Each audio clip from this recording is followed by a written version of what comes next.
In this lonely ass world, it's getting colder. I'm not going nowhere if I cannot take my boat there. My mind was bred a little different, yeah, from my own past. If I see heat, why the fuck would I wanna go there? Mama, I make you smile.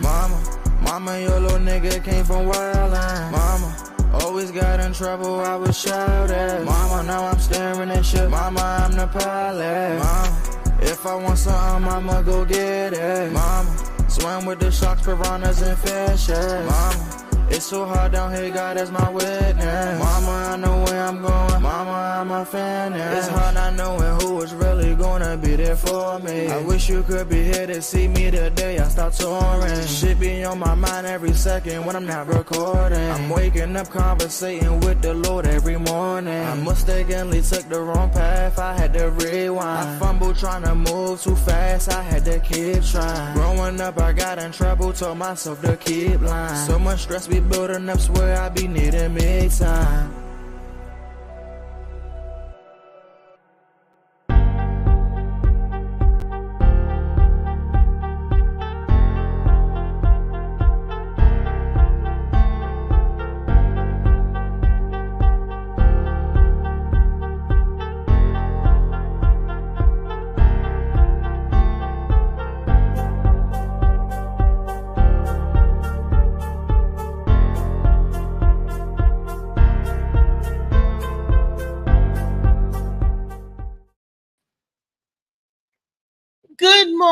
Good morning to the DMV and the rest of the world. This is your girl Reese, aka the best that ever did it, and aka I am sending out the invitations. I'm making things public so that the people can get in here and talk about what we're going to talk about today. Today is Monday Madness, okay? And I have a plethora of things that's getting on my nerves, and I'm just going to come out here and say it because that's what I do. I give it to y'all straight from the hip. You know me. You know, okay, I'm quirky, I'm screwy, I'm crazy, yeah. But I'm also actual factual. Okay? And right to the point. Some people like that. Some people can handle all this. But then there's some of you guys that cannot handle all this. And I'm so sorry for you. But before we go ahead and get into the show, hey y'all, Molly Moss, my CMOS boss, that's my super producer. And y'all need to get some of his product.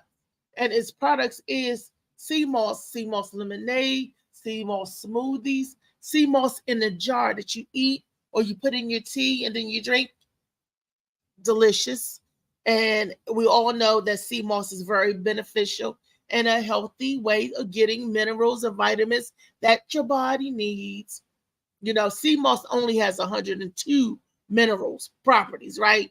And only 92 of that 102 your body actually needs, you know. So it's good for inflammation, upper respiratory problems, congestion, for the hair, skins, and nails. It's one of those good things that really boosts your immune system. All right. And then the second thing that you need to get a hold of, well, actually, this is the first thing you need to get a hold of is this good book right here. Shades of Blue by A.M. Morning. Why don't y'all go out there and read it, and then y'all can tell me how you like it. Come back and comment on it. Tell me what your favorite chapter is, favorite character, what you dislike. You know, you might say, this is not a dystopia of arrangements. This is not taking me on the trip that I need. Talk to me. I'm the author. A.M. Morning. Shades of Blue by A.M. Morning. It's a good book. It is. Okay, it's not a big book, but it's the first novel, the first out of 5. So there's 4 more sister novels to this novel to come along. Yes. All righty then. How was everybody weekend? I hope everybody weekend was festive and all that good stuff. I really do. I had a good, exciting weekend. Friday, y'all, I had a show at Farouz Lounge, right? And let me tell you, a bitch was out of breath. I'm telling you, I was up there performing and couldn't breathe. I don't know if nobody knew this, but I was having trouble breathing because of my asthma and fluid was backing up on me. See, that's what I get for eating salty meat. So I'm up there doing my show, doing my rendition. It's like I felt like I was moving in slow motion. I was like, how y'all doing? What you doing? It was like that, one of those type of things.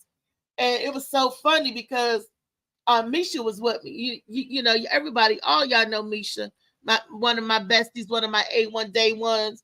And she's also the sponsor, one of the sponsors. Well, right now, damn, she's the only sponsor of the Morning Mac show. She's the only one, right? So we need to get some more sponsors in here. Some sponsorship. Don't y'all love me? Don't y'all want to support a cause? And here's the thing. There's no price. It's a gift. You're giving a gift to the show. You get a receipt and all. You're giving to help us keep what we do going, because nothing is free. You guys know that, right? So StreamYard definitely isn't free. Not the one that you want to do on a platform to do something with. And the production part of it, it's not free, right? So by you giving a gift or sponsoring the show, you could do whatever you want to do. You can give $5 a month if you want, or you can give $5 one time. We're just saying, you know, help support and sponsor the show, support each other. Like Kenny Clark always say, we all we got, we all we need, we all we got. Okay, yeah.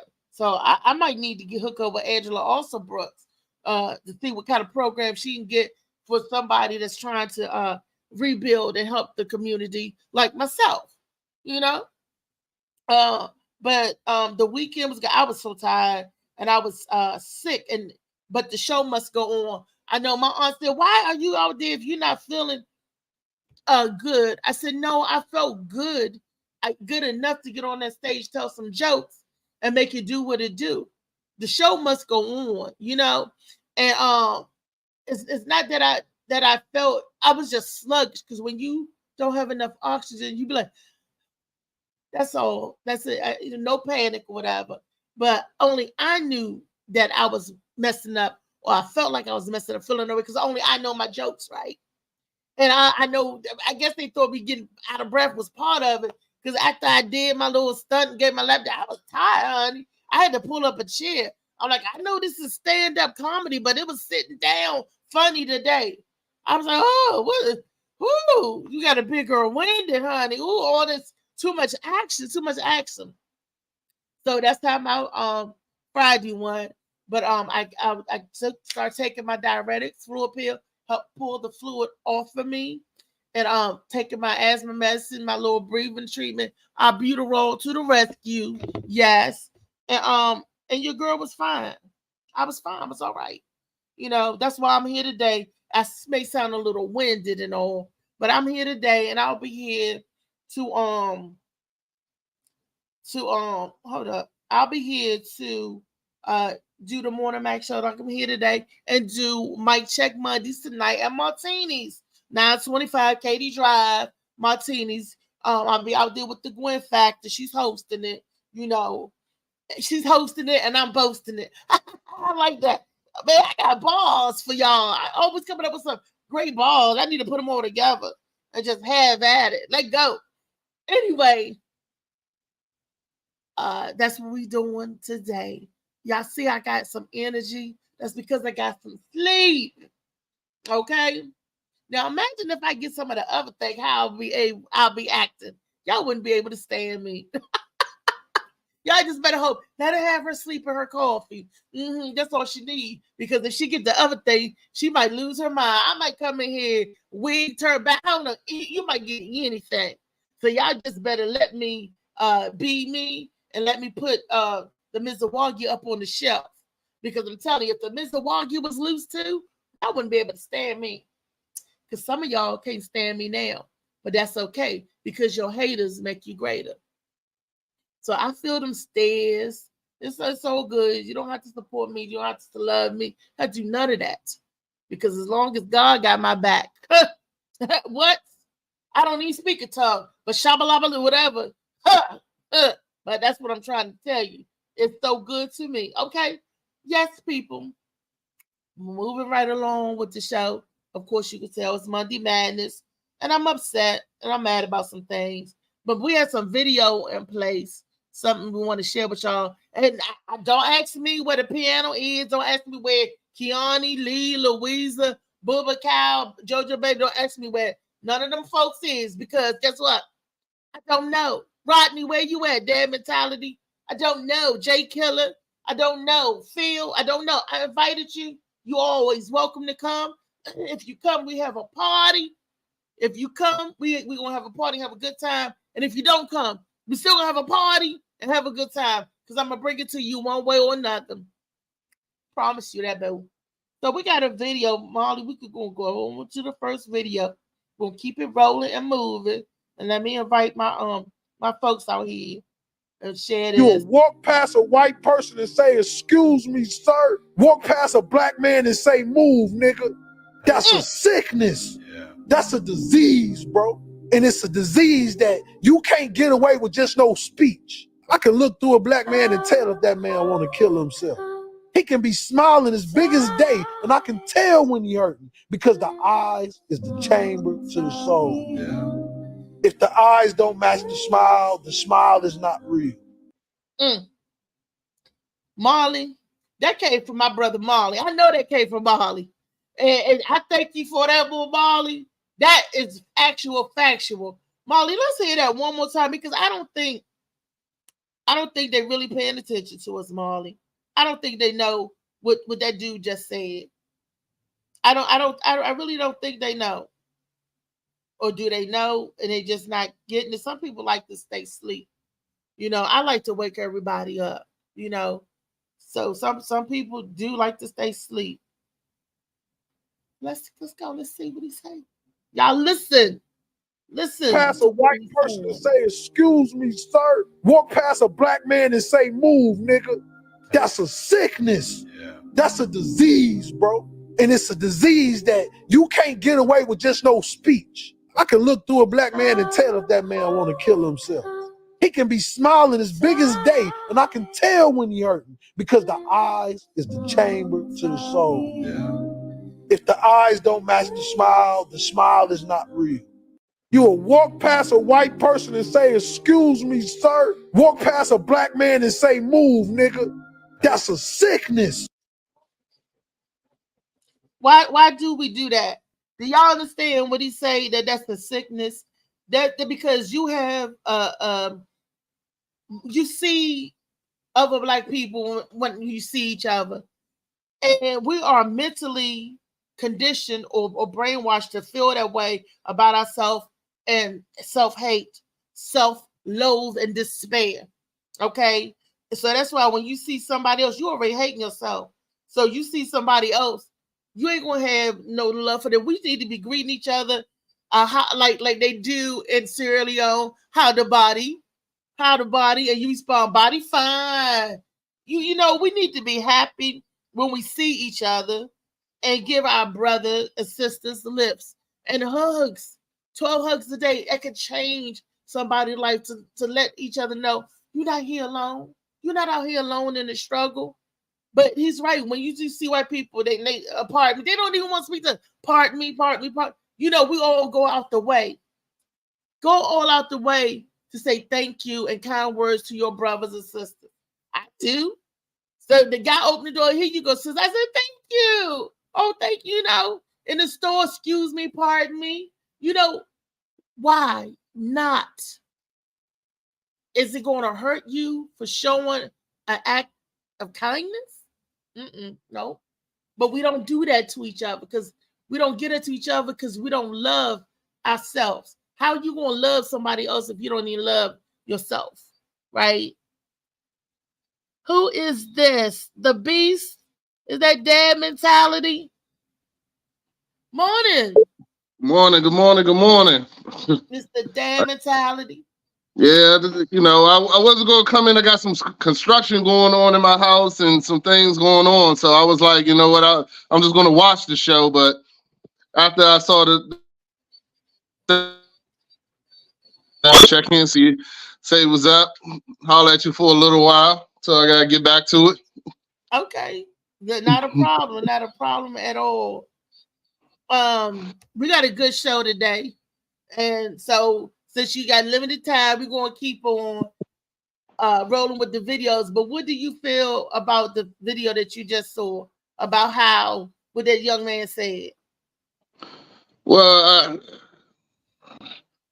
I kind of changed that as I got older, and I do understand the message that he's getting out there. But me, as I got older, I definitely recognize my black men with that courtesy.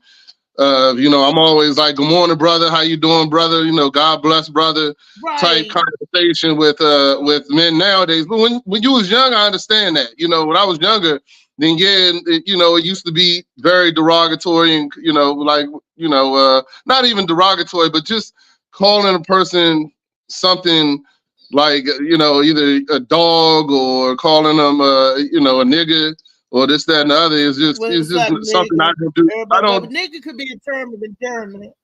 Yeah, it could be. That's what I'm saying. But it can be in how you say it, but it doesn't mean it doesn't need to be said. Like, I understand it. Me and my boys, we still be like, that's my nigga. My man, 100 grand and stuff like that. But, I think as a people in a culture, we just need to just keep it that there is no misunderstanding at all. Like, it's just love and positivity the entire time. And sometimes you can change something little and it then becomes big, And it's for me, it's just all positivity now. That's all I'm trying to do is spew positivity 100% all the time. So, I try not to refer to,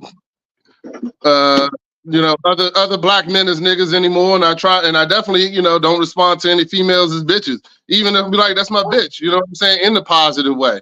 I still don't mean it, it just doesn't do, it's not the same for me anymore. Now it's just like, I want nothing to be misconstrued. I want everything to be positive all the time. So that's what I'm trying to do.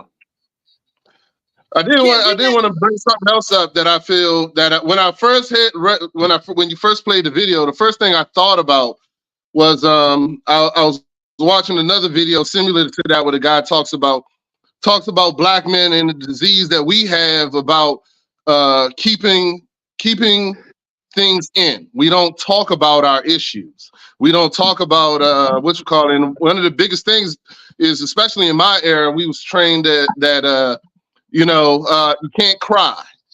You know what I'm saying? Something happens to you, don't cry. Hold that in. Don't say nothing. You know what I'm saying? I don't want to hear a word out of you. You know what I'm saying? When you're in pain, you're not allowed to express that pain. And the one thing that the guy said is that men, especially black men, because they were trained that way, the only way they know how to express pain is through anger. And instead of crying, we get angry. And that's something that's been put into us for a long time. And ever since I heard that, I always thought, I always even say that to my friends or my boys or whatever when they get angry. I expressed to them, I was like, yo, that anger is just you crying. You're crying out for something. You know what I'm saying? You're crying out for this thing. And a lot of people still don't absorb that information that, a lot of these things, like even what he's saying, we've been trained to do that ever since we were young. We were trained to talk to another black man like, yo, what's up, nigga? How you doing? What's going on? Blah, blah, blah, this, that, and other. And then we was trained that when we see a white man, it's like, hello, sir. You know what I'm saying? But all that is when you was young. And even that thing, that's one of the things that, I think about. And it's about breaking that training. We as adults now have to break that training to our children, to the people, to the younger people out there, and breaking that systemic racism that basically we were taught that way because white kids aren't taught that way. You know what I'm saying? Systemic racism that they try to say don't exist. They try to say, they don't exist. That's systemic racism. That's the one you're talking about, the breaking, the one they don't exist, right? Exactly. Yeah. So, it is what it is. I just thought about that too. Just something to throw at y'all ladies and even, the other fellas on the show too. Cause now when I see a black man and he's angry, I don't get upset with him. Even if he's angry with me, I don't get upset because I know that a lot of times there's something deeper underneath that. It has nothing to do with me. You know what I'm saying? It has nothing to do with me personally or this, that, and the other. And sometimes you just got to take that person and say, it's okay, dog. It's okay. You know, it's okay to be angry, but, you know, it's okay to cry too, man. It's all right, you know, and but that's one of the things that we just been told all our lives is that, you know, you better man up. You better not do this. You better not cry. You don't let nobody see your weakness. And then that gets pent up and it comes out as anger. Then we're considered the mad, angry black man and this, that, and the other. So, you know, it's just one of the things that, you know, I've been working with myself and my family and my friends, just talking to them about those things. So I just, you know, what do you think about that? I think you're absolutely 100% right, but I'm going to let Lee answer that. And you know what? And not only to the men, it's to all black people. Shut up. You better not cry. You better not. That's came from slavery. So we all had to hold it in, you know, but like you said, they give a little more leeway to the girls. Then you go ahead and cry and whimper, but it like, shut it up. You better not. Lee, what you got to say about what he said? I agree 100% with Rodney said. Did you hear what Rodney said? Yeah, I heard some of what he said, and absolutely, he's true. I grew up during that era, it goes all the way back to me not seeing my father have an ice cream cone. A man don't lick an ice cream cone. He get it in a cup. 100%. No, that's something I never saw my father lick an ice cream cone. He got his out of a cup and he bought me mine on a cone. And all of us got it on a cone. Mm-hmm. But this right here, it goes back to something Martin Luther King said. We need to shake the slave off of us. We still got it in us. We still got it in us. And I mean, as far as a man don't cry, they said a man is supposed to have the strongest backbone, but that's what's supposed to be. But the woman is supposed to hold him up. They have changed the rules. Everything that says you can't keep a good man down is that hold him down, but you're supposed to hold him up. You know, good black don't crack. They've taken the good and said black don't crack. A lot of words have been deleted from positivity. If you're saying good, that's supposed to be positive. But if you take it away, it can be, it could go either way. But what he was saying is absolutely correct. Okay. We got another video up because I want to get on through it. And then today's Monday Madness. I'm going to go ahead and put it out there. I want to talk about this new incentive that Angela Alsobrook got, right? I was trying to wait for Kiani to get on the show because he is a Prince George's County resident. So let's see what next video Molly got coming up. Let's see what we got. Go ahead, Molly. What we got? Y'all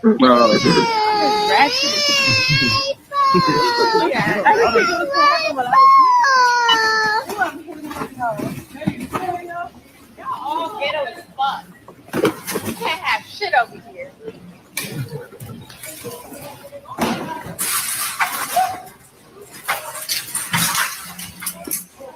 Listen. Yeah.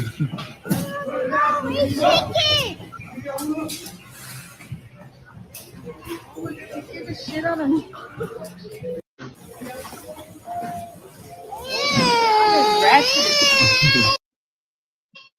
I see that. Y'all see that? Y'all think that's a skit or whatever, but that's true.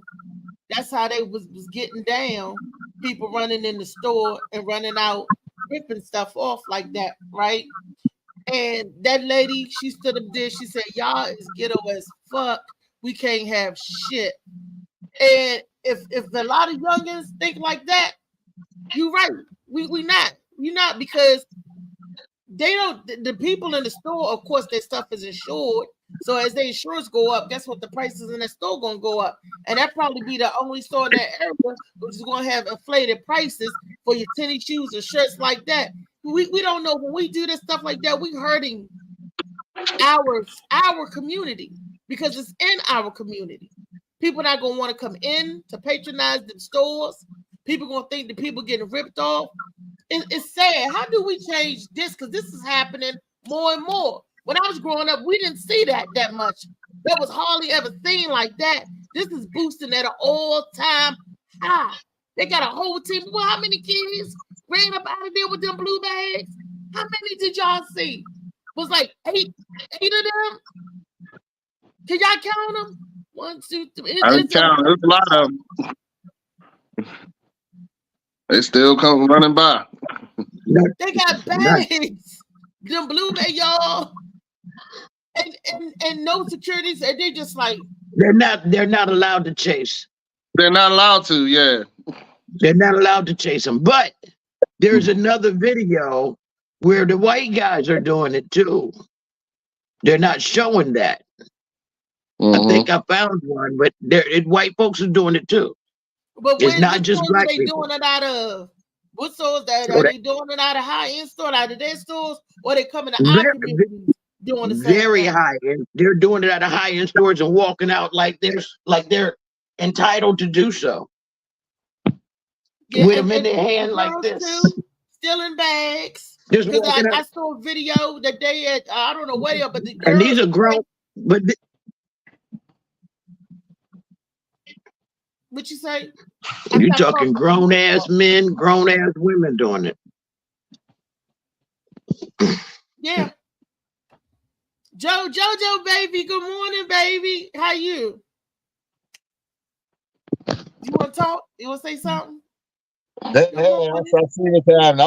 I'm trying. I like to do that at Whole Food or something. You know what I mean? Sprout or Whole Food. I need to go up in there like that.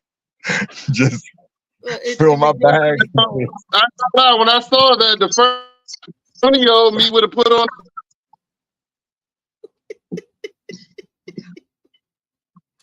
Back in the day. All them sneakers. We need to find out what size they got. Did you get to 10 or 11? Did you get, So. But it is sad, it is sad. But yeah, even when I used to manage a large restaurant chain in the area, and the biggest thing they used to tell us is like, if you get robbed, give them whatever they want. You will get fired for not giving them what they want. So if they come in and try to rob you, then you were told open the safe and let them take everything out of the safe. Let them take everything, because if you do anything to hinder it in any way, you will be terminated, because then they consider you the liability because you can get killed in their store. You know what I'm saying? That is true. That is very true. I used to work. I'm gonna tell that I did.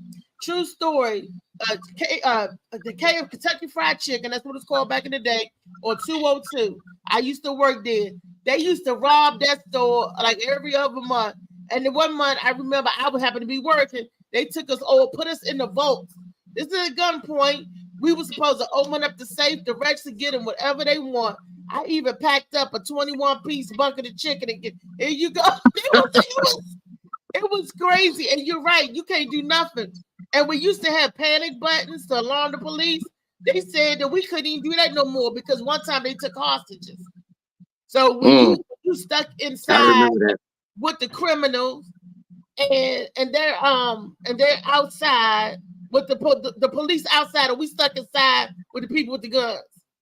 So they said you hit the button after they leave. So Yeah, I went to put you on the street, don't put you in danger. I went to Bowie State for college, and I got a job right out of Bowie. In Bowie, it was the place. Oh, I can't even remember. There's an Outback out there, but it was something else. I think it was a Jasper's or Jasper's or something out there. And it was my first day, and they got robbed my first day. And I walked right out with the criminals, and that was my last day. I think they thought I was part of it, because I did get a cop coming to me later. And I was like, yeah, that was my first and last day. I think I set it up. I don't know. Because I walked in there, clocked in there. I wasn't even in there an hour. And I saw a dude walk by with a AK-47. And I said, oh, hell nah. So I hid behind this in this little shelf area. And when they ran out, I walked right behind them and never went back. Didn't even get my check. Was that there was an Outback over there? Was that an Outback? You said, "Oh, Yeah, there's a gas over there." Boo. And you right. I think now it's some kind of Spanish place now. This was 20 years ago. Did I lose you? No, you're right. That's look. Somebody's calling me. We got another video. One more video before we get into the why I'm mad today. We got another video. Monday Madness. Molly, set it up. We rolling it up and knocking out. JoJo, what you got? While Molly setting it up, JoJo, what you got to say about that? About what? About the people running in. You say you want to go to the Whole Foods. Lee, what Yeah, you got to say about I do that to the Whole Foods. All right, hey, look, I get it. Hey, look, this country was built off theft, kidnapping, and robbery. You know what I mean? And and that's some hungry dudes, and you see a lick, and you know that they can't do certain stuff. Well, that people hungry, people hungry, and some of them lazy and hungry. But at the same time, it's hard on the street. So I'm not condoling it. I'm not saying that it's cool. I'm just saying that I get it though. People hungry out here, man. I mean, you might they want $7 for a good loaf of bread, $8 for a good loaf of bread. You know what I'm saying? Like, you mean shit. Dave? What's that? Dave Killer Bread? Yeah, that too, baby. Yeah, that's it. The big slices. The big slices. Hey, Kenna. Hey, Coach Diggs. Hey, Angela. Hey, y'all. I see y'all. Yes, I get it though. So I mean, I like I said, I ain't saying it's right because it sure ain't, but I get it. And then they getting a green light. You see the light so green that these boys went and got them bags. Now you got to watch that. You can't go buy the bags at Walmart because then they'll trace the bags. You know what I mean? You can't go buy no special bags for that. And then they looking at all the Home Depots in the area to see. I seen that on First 48. You can't do that. You know what I'm saying? You can't go to Home Depot and buy the stuff and then do a crime with regular plastic bags, huh? Yeah, you just got to double up some garbage bags or something. You got to double them up or something. You know what I mean? Those were definitely long. Those were definitely long bags. Those was definitely hefty, long lawn bags. That's for that grass and stuff. Those were strong. Yeah, they might have been some construction bags, some construction Yeah. bags too. Wow. Absolutely. Them laundry bags, them reusable bags. Them was blue. Weren't they blue? They were blue. That might have been some type of. That's what I'm saying. That might have been some type of cloth type of bag. That was. Look, let me read some of these comments. Look, my non-seeing self. I'm gonna read some of the comments while Molly get the next video ready. Okay, Kenneth Clark said, I had turkey in the delivery to your neighborhood. Called you, no answer. I know we talked about that, Kenneth. Angela said, hey. Hey. And FaceTime and group chat. Okay. That's Kenneth told me check my. I'm bad at that. Checking it. Corporate gets away with paying taxes. We don't say a thing. Yep. I am playing devil's advocate. Okay, Angela's watching. Kenneth said America has taught America how to steal. America's taught America how to steal. True. James Stalin is watching. James said good morning and hello to the Morning Mac Show. Hey, James.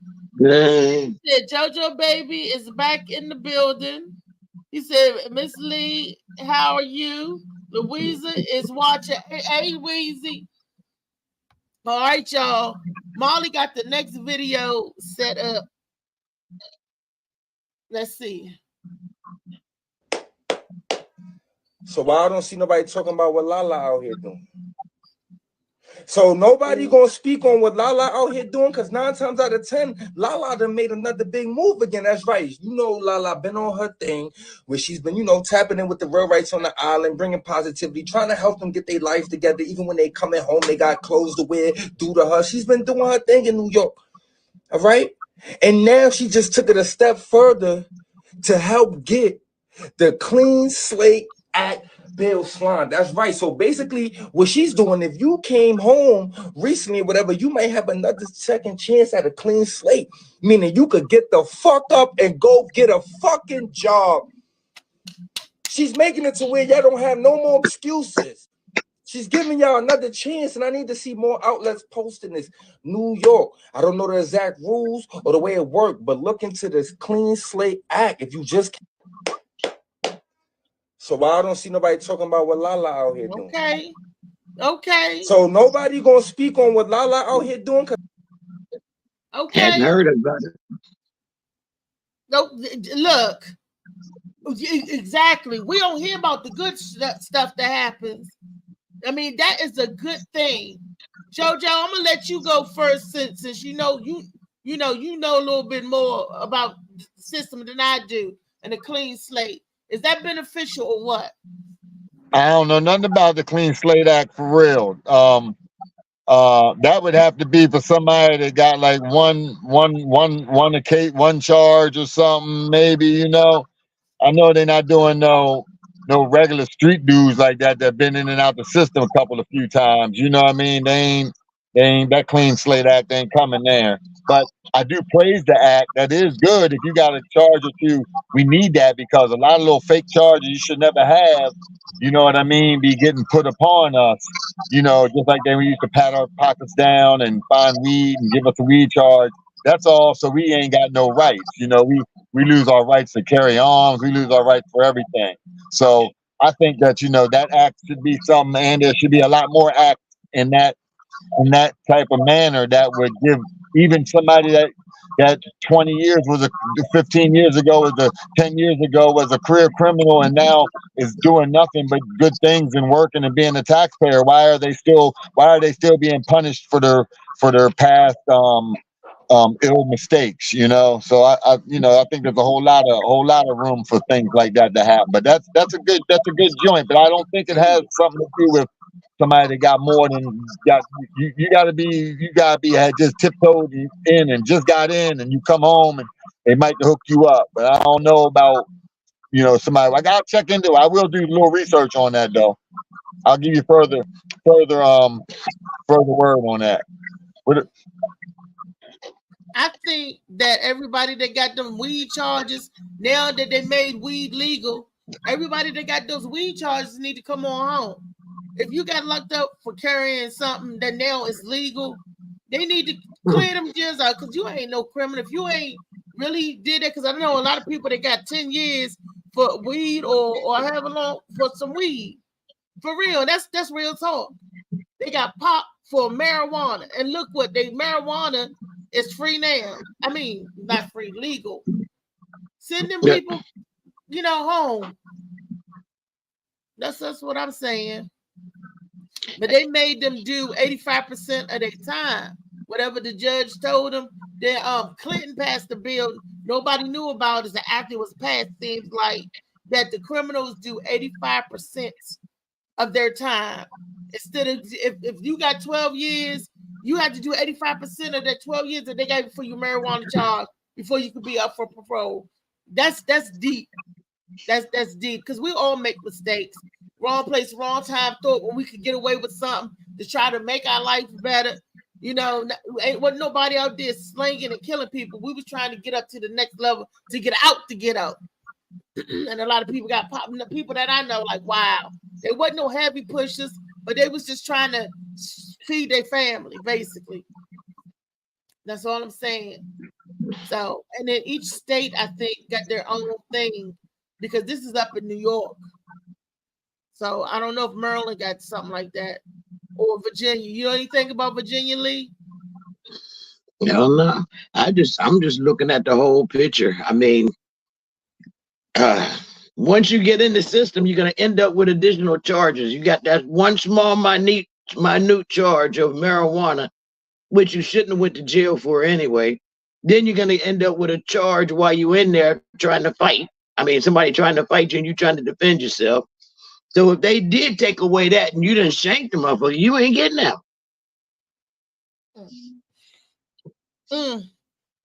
Yeah, once you start shaving, shorty, you know you're gonna be shaving for the rest of your life unless you just grow a beard. You know what I'm saying? Once you start shaving, that's the way it be. You start going to. Well, I hear y'all saying that they be stacking the card against you on purpose.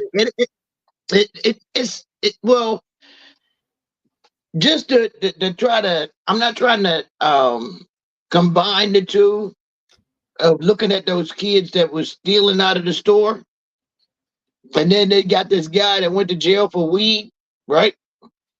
For him to come out and get a job, if he didn't have any type of confrontations while he was in jail, he would be perfect for that that act.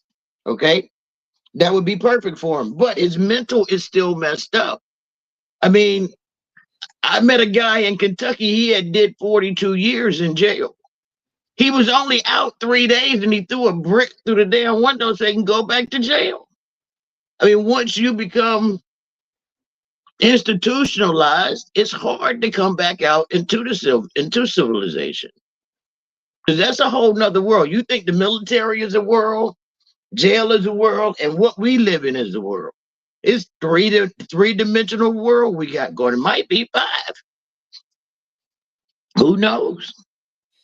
Well, I got a video for Angela also, Brooke. Molly, Kiani is in the building. We're going to set up. Good morning, everybody. While I'm mad for Monday Madness, Molly going to set that up for you. But while Molly's setting that up, Kiani, how you doing?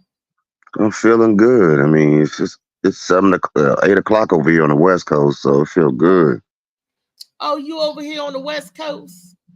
Yes. You enjoying yourself? I mean, it's incredible. Where are you at? I'm in Portland. Oregon. Okay. Yeah. No, that's right. So I went to Washington State. Last night. Had a good time. Okay. So you over there? So you riding on the inclines and things? Yeah. Vegas is Vegas like an hour, 30-minute flight. California is like LA, probably like an hour. Idaho, I think it's like an hour and a half. I know. Well, I think Hawaii is like 4 hours, 3 hours, something like that. Hawaii ain't that far either. Wow, so you at a good spot. Okay. Hey, I got a call coming in. Okay, Kiana. Hurry up, Lee. Hurry up. Hurry up, because we want to talk about why the Monday Madness, and I was waiting for you to get in, Kiani, because you are a Prince George's County resident, as myself, and your tax dollars are involved in this, as myself, tax dollars. Molly gonna play the video. It's about the program. You'll see what it's about. What it say?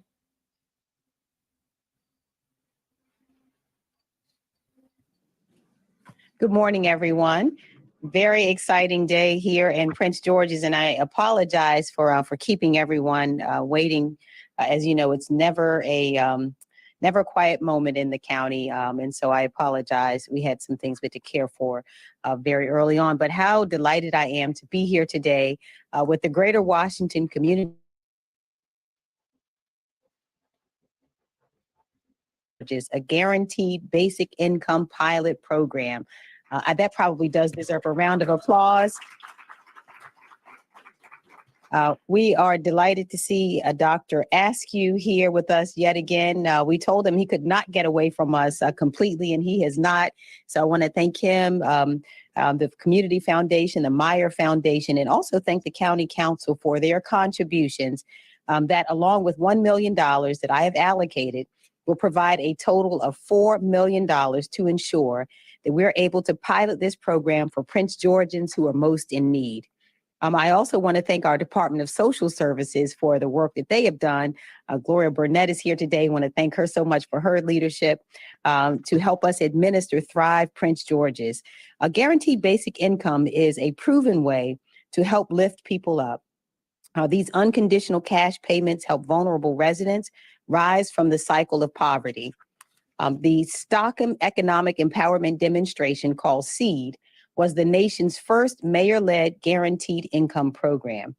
Back in 2019, SEED began giving 125 residents of Stockton, California, a guaranteed income of $500 per month. And the findings of this program were absolutely remarkable. Residents who received the income saw their income volatility drop, which helped them plan for and cover expenses without surprises. Recipients' health improved, their anxiety dropped, and their well-being increased. The payments helped many Stockton residents find full-time employment because they had the time and energy to look for more permanent work. Overall, the program created new opportunities, allowing residents to make choices about what they would do, setting goals that allow for greater freedom. By giving funds to low-income people, we afford them the opportunity to choose what they want to do with their time, to find more stable jobs, to gain new skills, and to spend more time with their family. Short, guaranteed income programs are about giving everyone in our community the chance to dream. Study after study confirms that these programs work. All across the country, these guaranteed income programs, also called Universal Basic Income, help people thrive. And our pilot program will provide direct cash assistance to residents with no strings attached for 24 months. I know you're going to hear from her in a moment, but I also want to thank Councilwoman Crystal Oriata for being here and thank her for her leadership. We're using these funds to help two particularly vulnerable groups of Prince Georgians: seniors on fixed incomes and youth who are aging out of the foster care system. The total cost for this pilot program is $4 million, and we're thankful, again, for the partnership of the Greater Washington Community Foundation and the Meyer Foundation for contributing $1 million each to help seed the county's pilot program. With matching funds from the county, the program will run for the next 2 years, and we were able to provide funding for this program without compromising our budget, which is very important. I also want to thank Dr.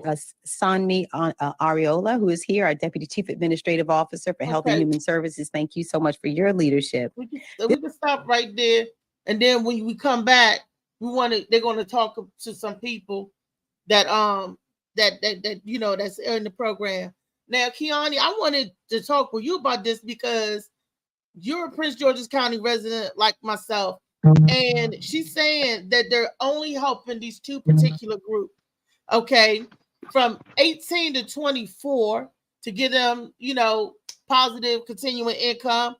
Why not from 18 to 24 get them in a class where they can learn how to look for a job, write a resume, get a job, teach them skills that can land them a job where they can get out there and physically work. Okay, because 18 to 24, you young, you get out of there and work. But they're saying, oh, if they want to make decisions, do you think 18 to 24 going to make the proper decision? They get an extra $800 a month. The weed dispensary going to get it. The weed man going to get it. For the 18 to 24 females, Chinese people going to get it because you're going to be getting your hair and nails done. You'll be able to afford that $800 Brazilian head. So do you really think that is going to help increase the economy or boost it? They're only giving it to 50 residents. Prince George's County have almost 1 million residents, people, okay? And 18% of the residents of Prince George's County that does not work is the people from 18 to 24 bracket, okay? And that's the biggest dent in non-working people. The average income for the Prince George's County person is $96,000. And it goes from the ages of 38 to 60 in that bracket. They're making that money, right? Then they're giving it to the seniors, which I'm all for the seniors. Only 125 seniors get it. So you got your seniors that's going to get it, yay. You have your 18 to 24 that's going to get it, yay. But this is a big old gap of people that need that could give assistance, could actually change them and help them get to work, or help them go to work, or help actually feed their kids. You know what I'm saying? And what about the disabled people? You just left us out of the equation altogether. You know, because we could use help. My uncle, he's not a senior yet, just a couple of years shy, but he is disabled. And he was getting assistance before pandemic COVID ever hit. He was living, right? He had his SSI. They took his food stamp benefit down to $68 a month. Why did you cut everybody food stamp benefit? Help feed them people. These people need to eat too. Your children, everybody benefits was cut. But you're taking $4 million, which you said did not even bother out the regular PG County budget. Where'd you get $4 million from? Where did $4 million miraculously appear when you cutting everybody food stamps? You cutting everybody benefits, and people that need Medicaid, people that need food assistance, SNAP. You cut all of those programs, and miraculously, there is an extra $4 million in the budget. Won't you give them people back their benefits? You to all of these programs, you cut it. I'm still on the waiting list to get a assistant, the person coming to help me to do what I need to do. This is a 10-year waiting list because they said the budget is cut. Now, if all of these other budgets is cut, how did we come up with $4 million? I'm just asking. And then when I did the math of you giving 50 youths that's aging out of the foster care system, only 50 of them, and you're doing 125 seniors, that is only 3.2 million. So where's the other $750,000 going? Where's the other $750,000 going? I'm just asking. I don't know. You know where it's going. I'm just asking. But I can tell you there are 50,000 residents of PG County that's in that bracket. Where? There's 700,000 going to somebody's toenails and get the feed done every week for the next 5 years. She said 2 years. It's a pilot program. Oh, okay, 2 years. What I didn't like about it was, for me, it seems like everybody getting their grant money and getting this charity money, financial money, and they not doing the right things with it. And then, like you saying, they get $800. That's enough to buy some shoelaces and some chips, some of the wrap snacks. So I think it's just a backward situation. Like you said, it's so many residents here. I mean, it even makes sense what they were saying. For me, how do they pick the teenagers? Oh, I'm sorry, the young adults. How do you pick them? And how do we know they really got it? It's just a whole bunch. It sounds like a whole bunch of scam to me. Yeah, it do. The extra $4 million. And get a program that work. If you're giving them $800 to do whatever, to make proper decisions, give them some training, some instructions, give them financial classes to teach them how they can take that money to make it work for them, how to budget that money. If you want to acclimate them into society. But hold on now. Why are you just using people that's coming out of the foster care system? Because she said that a lot of them are mentally damaged. I know a whole lot of people that didn't go into the foster care system, but had hard living and struggle living that's mentally damaged. But they don't qualify because they're not in the foster care system. It don't make sense because the age of the foster care system is 21. After 21, you can no longer be in the system. The government or PG County or whatever system, foster care kids get $887 to $1,000 a month in benefits and help. You know, so if I was a foster mom, I can easily get $3,000 if I take in 3 kids. You know, works like that. And then at the age of 21, they transition them out, right? Then why don't you give these people housing? Because when they get at a certain age, help them get housing, help them get a job so they can pay for their housing, help them to become responsible adults. You're ushering foster kids. That's what Americans do. I had to do the same thing to my children. Everybody do the same thing to their kids. We are preparing them for life on their own. That's why I didn't understand why she only picked foster kids between 18 and 24 age and now help all the kids. It shouldn't have to be a stipulation. I know Johnny down the street, his mama having a hard time, and they could definitely use the money because it would go so he could have enough money to get back and forth to work. So he can have enough money to get a job, or they can help them out, their family that's working to get a car so they can't go back and forth to work. It seems like that they're not helping the right people. Now and then they say, okay, we're going to give 125 seniors help. Okay, great. While you want to pay their medicines, or they want to, what they're going to do? That lady said, and you know, because I watched the whole thing, so they can have a better life, so freedom up to do things that they might not do. She's talking about the seniors taking the trips, the seniors doing all that great stuff. That's wonderful. That is, you know, that is really wonderful. But what about the people? Back in 2019, C began giving 125 residents of Stockton, California, a guaranteed income of $500 per month. That's Stockton, California. What kind of income base did Stockton, California have? It was giving them $500 guarantee. How many residents did they say? Only 125. You know, I just, Reaganomics, before Reagan cut these programs. I'm gonna tell y'all something back in the day because I grew up in this time and I saw it. These programs was working great. They gave people jobs. It helped people get a job, and a lot of people got in the government like that back in the day too.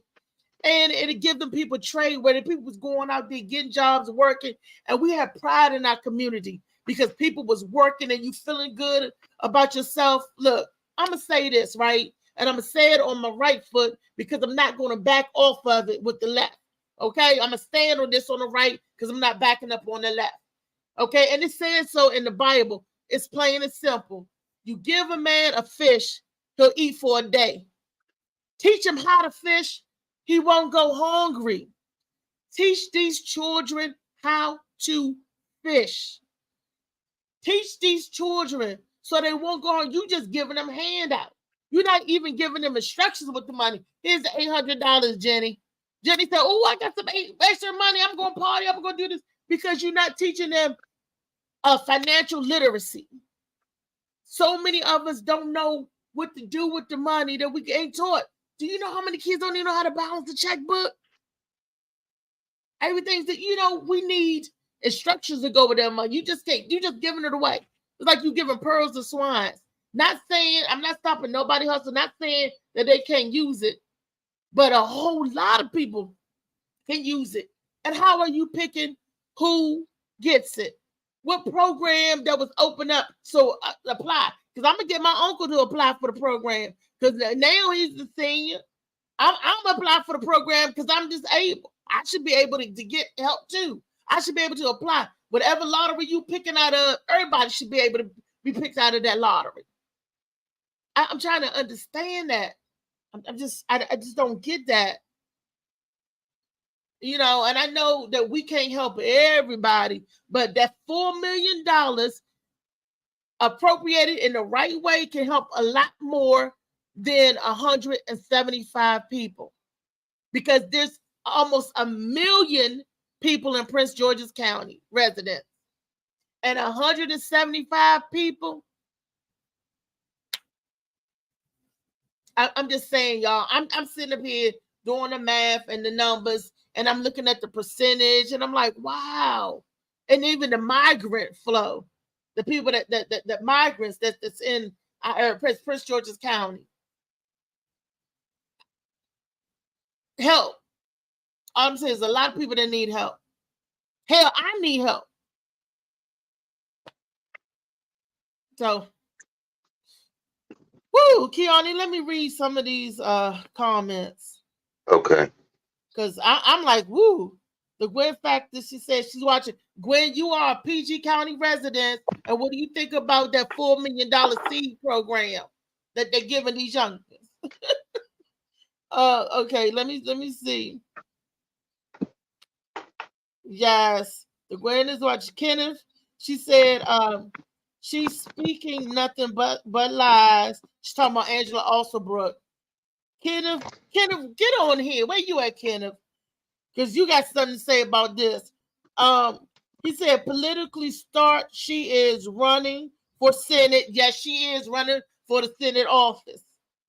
Felicia's watching. Molly said $4 million is not enough to help everybody in PG County. We're not talking about everybody in PG County, Molly. We're talking about the people that need the help. I said the average base salary, the average salary for a PG County resident is $96,000. We're not talking about the $96,000 people making money. We're talking about the people that need the help. And then there's 18%.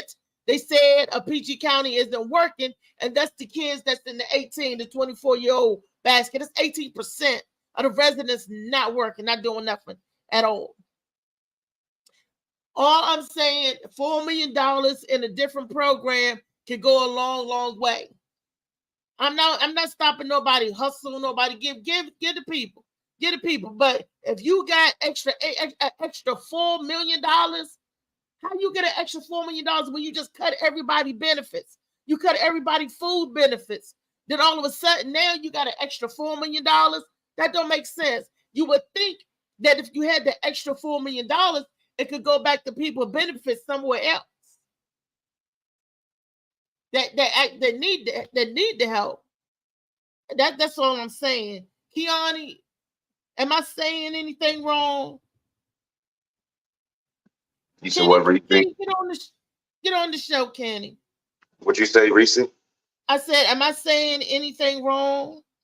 No, you said everything right. And all y'all right. I mean, $4 million is not that much, but it can help. But the way they doing it is the wrong way. I mean, $800 to a kid that's in the system. I mean, I don't mean to laugh, but that's no money for a kid that would, don't have nobody. For one, for two, you gonna tell them what to do with the money? I mean, it just don't make no sense. It's like they get a check of $800, don't know what to do, no guidance, no nothing. And then these seniors, how old are they? $800. I mean, who gonna help them go to the store, deposit it? I mean, I'm trying to understand it. We need financial literacy. You're gonna roll out these programs, and then you're handicapping these kids, because what's going to happen after the 24 months is up? You're going to stop and drop them, and then they're going to stop. You need to get these kids ready to roll out, ready for the future. We need to get all of our children ready to roll out to be a part of society. They have a big chunk of kids not even working. They have a big chunk of the people in Prince George's County not even working. Get them kids, the boys that's on the corner, saying, "Hey, can I get $1? Can I get a?" Get them beggars. Get them in. We need to teach them to know how to earn. Don't give me a handout. If you want to help me out, help me get out. Help me get out of the situation that I'm in. Help me say, you know what, Reese? If you go down there and turn that block, you can see your way out. If I just sit there, then I don't really want to get out, do it. But I'm just gonna sit there, and you gonna come by and say, "Here's some money. Here's some money." They ain't gonna go nowhere, because they're like, "Why I got to go down, turn around the block when I can sit right here and just get $800 a month? Why am I gonna look for a job? This is more than enough. I'm still living at home with whoopty whoop. I'm paying whatever rent to stay there." Why I gotta, you know, in the men's shelter, how many men in them shelter is in the shelter because they just didn't make enough or just didn't have enough? Or lost their job because they didn't have no money to catch the bus or no way to get there. I mean, there are people that actually really want to work. When I came along, 18 to 24, you was out there somewhere working. We didn't give, we earned. And if you are physically capable, you got your body, and you can work. You get out there and get a job, open up some programs so they can work. And that I guess that what makes me really upset is that there's too many lazy people. I'm disabled, but that's because something happened. I want to work. I want to get back to work. But I had all these ailments, and I got all these ailments and want to work. Why can't they have programs in place that help me work? To help me get some ends meet. Don't give me, I'll work for it. I will work for mine. So you don't have to give me. I'm willing to work for it. We're in programs to help people like us. And what about people that's disabled that can't work for it? We struggle to pay our DAG or medication. I'm in that gray area where I got paid 20% of my medication, 20% of the doctor visit. We don't have enough to eat. But you're going to eat with $68 a month. But somehow, $4 million, put that back on the food stamp card. Make it a decent way where somebody can actually live. Because it blows my mind. They going to give somebody $68 a month to eat. What you going to go in the store and buy to eat? But death, but poison, processed stuff. $68 a month. And then we looked up what is the poverty level, right? The poverty level, if you make more than $1,215, you in poverty. Well, a whole lot of people is in poverty. If you make more than that, if I made $1,216, guess what? I'm not in poverty level no more. And they cutting your food stamps, cutting your benefits, cutting all of that. Which I'm trying to figure out. I'm trying to understand that. I don't understand that. What you say, Kenneth? Kenneth, bring your butt on the show and talk with me. Because you a Prince George's County resident too, Kenneth. This is Monday Madness. True. The men's shelter needs help. They don't care for our brothers, and they should. Food assistant in PG County. All-time high. All-time. You know, and it's ridiculous. Make them kids get a job, get out there and work. You physically able, 18 to 24, they should have programs to get them out there working, Kiani. They should have programs teaching them what to do with the money instead of just, we're going to give y'all. And it's foster care. I'm trying to understand this. I did the math. I was looking at the percentage, and I'm just. And according to Kenneth said that this is all a farce because Angela Alsabrook is running for the Senate. That this is fake. And I sent Angela Alsabrook an email, and let's see if they answer it. I sent it to the county, the executive. I want to know, what about us? They always leave disabled people out. They always leave them out of the inclusion. Because disabled and seniors are not the same thing. They're totally two different baskets. Okay, Molly said, can't have it all. PG is one of the richest county in the world. Help our neighbors. Help our neighbors, exactly. Help our neighbors. $96,000 is the average income for people living in PG County. That's a lot. Kiani, what you saying about that? About the 96,000 people live in it, or No. about It's 1 million people living in PG County, almost 1 million. And they said the average household makes $96,000. And it start with the age 38. that sounds about right, but I don't know about that. I mean, I kind of see it, but I kind of don't see it too. Right. They blended in good. Yeah, I see them women, man. They're not making no $98,000. Women I'm seeing, they can't be not looking like that.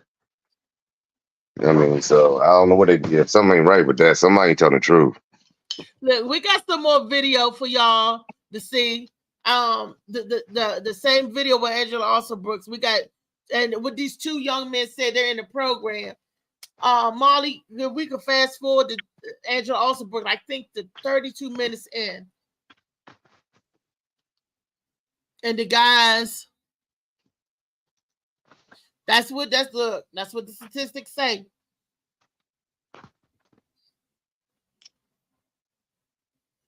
So we set up the video of people that's actually in the program. Here we go. You can pull it back.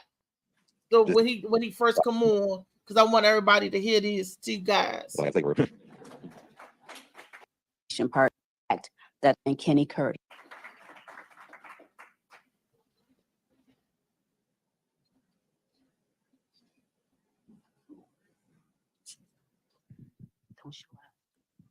Good morning, everybody.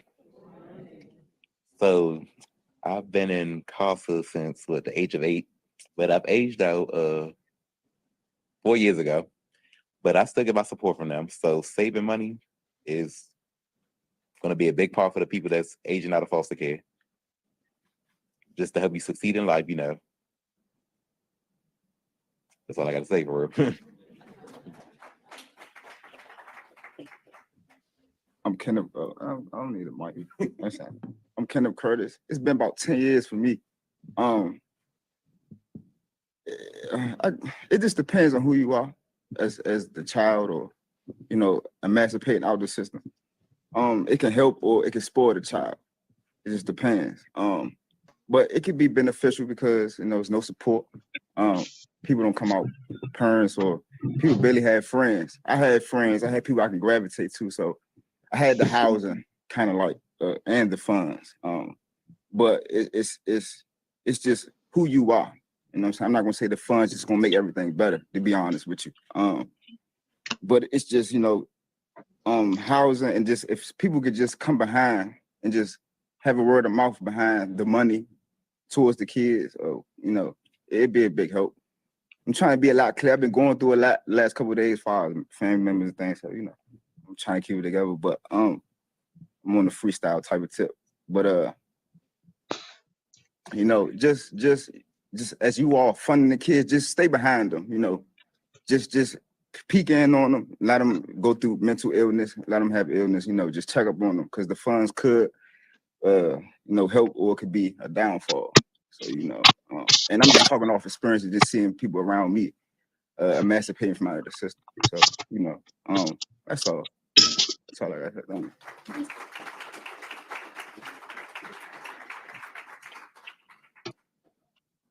Now, all right. Thank you, everyone, for joining us.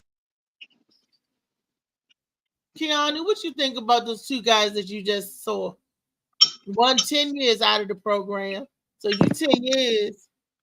And the other one said, "Oh, I'm out of the program, but I still get my help." God bless him for one. Yeah, that mental thing, you're right. I mean, they need somebody to check on them too. You don't have nobody. You want somebody to check on you. So, they still come and throw them out there and kind of like, hey, So I think it need to be a better system where almost like a guardianship, mentorship. And well, for one, it's too many high sedity fake ass people. I'm sorry, God forgive me. One thing I know about Prince George County is I look at even my neighbors. I wave at my neighbors and I don't wave back. So what I seen was it's everybody like they too good for themselves.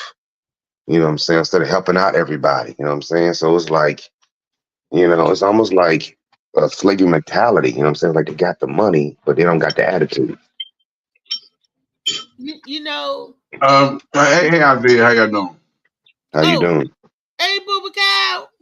Yeah. Hey, Kiani. My bad, I ain't waiting for you the other morning, man. My bad, I ain't waiting to you. I was a little busy.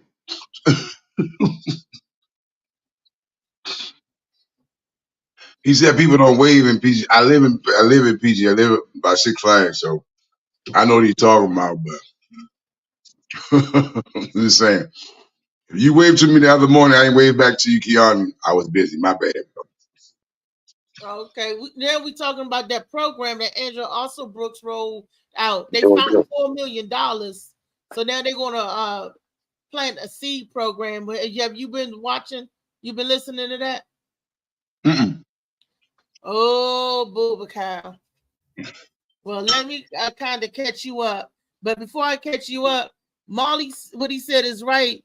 He said that boy needs help. And he's been out over 10 years. So he's out of that 18 to 24 bracket. He way out because you age out at 21. So then he'd been out for 10 years. That means he's 31. And he still needs help. But that's my whole thing. They're giving PG County residents called the SEED program. They found $4 million in the budget. So this is what they're going to do with that $4 million. They're going to give 50 Prince George's County residents that's in the foster system between the age of 18 to 24 an extra $800 a month, no strings attached, for 2 years. Then they're going to pick 125 elderly people, which I'm all for, and give them an extra $800 a month, no strings attached, for 2 years. Angela also Brooks saying that it can help people do other things, the elderly, do what they want to do, take trips and enjoy life a little better for the elder. That's what she said through the whole video, because they got trucks and vans to come to take the people on field trips and do all of that. So that's what the extra $800 is going to help the senior citizens. But then I'm like, the young people, 18 to 24, there's a lot of people that could use their help. Why are they putting those conditions on that? You got to be 18 to 24 and aging out of the foster system. 21, you aged out of the foster system. So where are they getting the, the demographics for? 22, 23, 24, you're not in the foster system. But right. I'm assuming those are people that just are like unemployment as opposed to foster system, because that don't make sense. As you said, you age out a certain age, so where you going to find 21. The 22, 23, 24 people? So right. Maybe they're already in the database or something, and they, I'm not sure. I did the research. I looked at the database, and so this is a $4 million program that they're only paying 3.3 something million into. Then where's the other $750,000 of the million going? Where the other 750,000 going? Kiana said it's tax. It's going these to are our tax dollars. These are already our tax dollars. I know they're just gonna recycle and put them away to a fund like they had that. Look, they ain't gonna do nothing. They need to go back and give people back their SNAP benefits that need it. They need to go back and give people back their medical assistant benefits that need it. They need to go back and set up some of these clinics for the people that needs it. Help the residents, really. If you're gonna help me, help me. If you're gonna help me, don't give me a handout. Help me get out. They need to put these programs in place where these kids that they're giving the money to, teach them financial literacy. Teach them what to do with the money. Because a lot of kids, they're like, oh, I got an extra 800. I'm going to the weed, man. I'm going to hit my weed do up. Oh, the girls, oh, I'm going to get that Brazilian. I'm going to get this. Teach them what to do with that $800. $800 ain't nothing. But it could be a lot to some people, and it's nothing to other people. But it's what you do with it. It's what you do with it. Are you going to take that 800, put it on the down car, so you get a car so you can drive out and get a better job? Or are you going to take that 800 and buy some clothes so when you go out on interview, you can have interview clothes, or you can have clothes to wear on the job or on the work?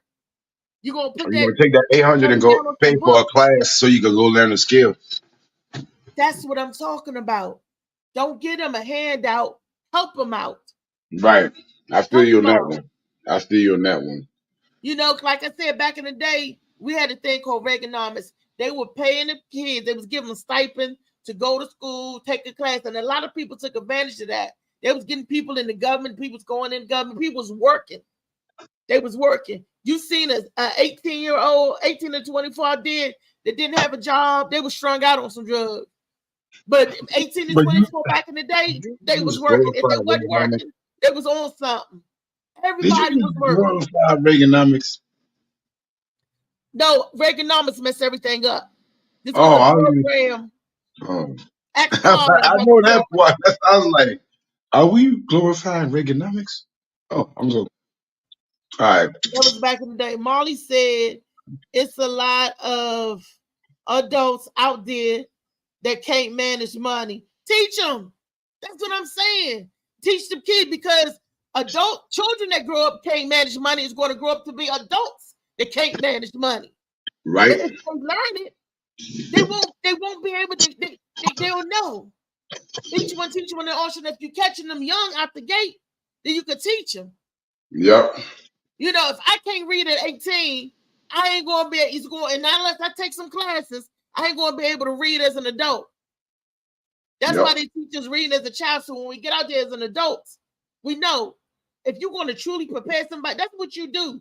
Boubacar preparing his children for life. You preparing your children for life.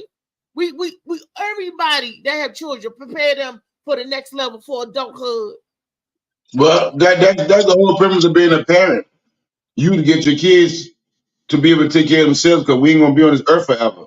So the whole premise of being a parent is getting your kids prepared for the real world, so they can be able to not just survive but thrive. So that's the whole premise of being a parent.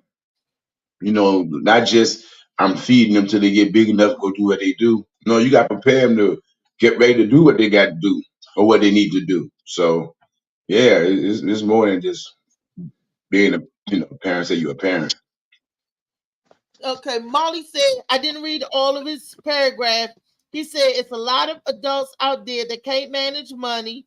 He said that's why we depend on them to teach our two, and they never will. Is that two? Teach our two?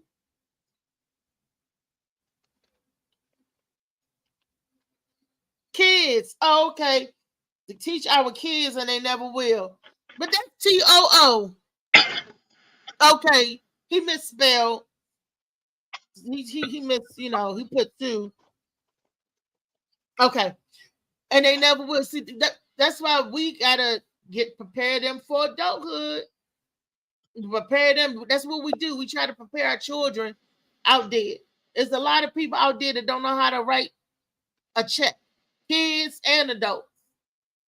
Kids, they don't know how to budget. They don't know how to save. They don't know how to say, well, if I got $800 a month, I'm gonna put this much in a kitty, and I'm gonna use this much or whatever. They got to build up to have something, towards something. But like I said, they got the kids, and then they got the elderly. But what about the disabled? For some reason, when you mention the elderly, people think that elderly and disabled is lumped together, but they're not. Those are two separate. Because I know a lot of people that's not 65 that's disabled. What them people get that need help? Need food assistance, need medical assistance, need transportation. Need a payday loan.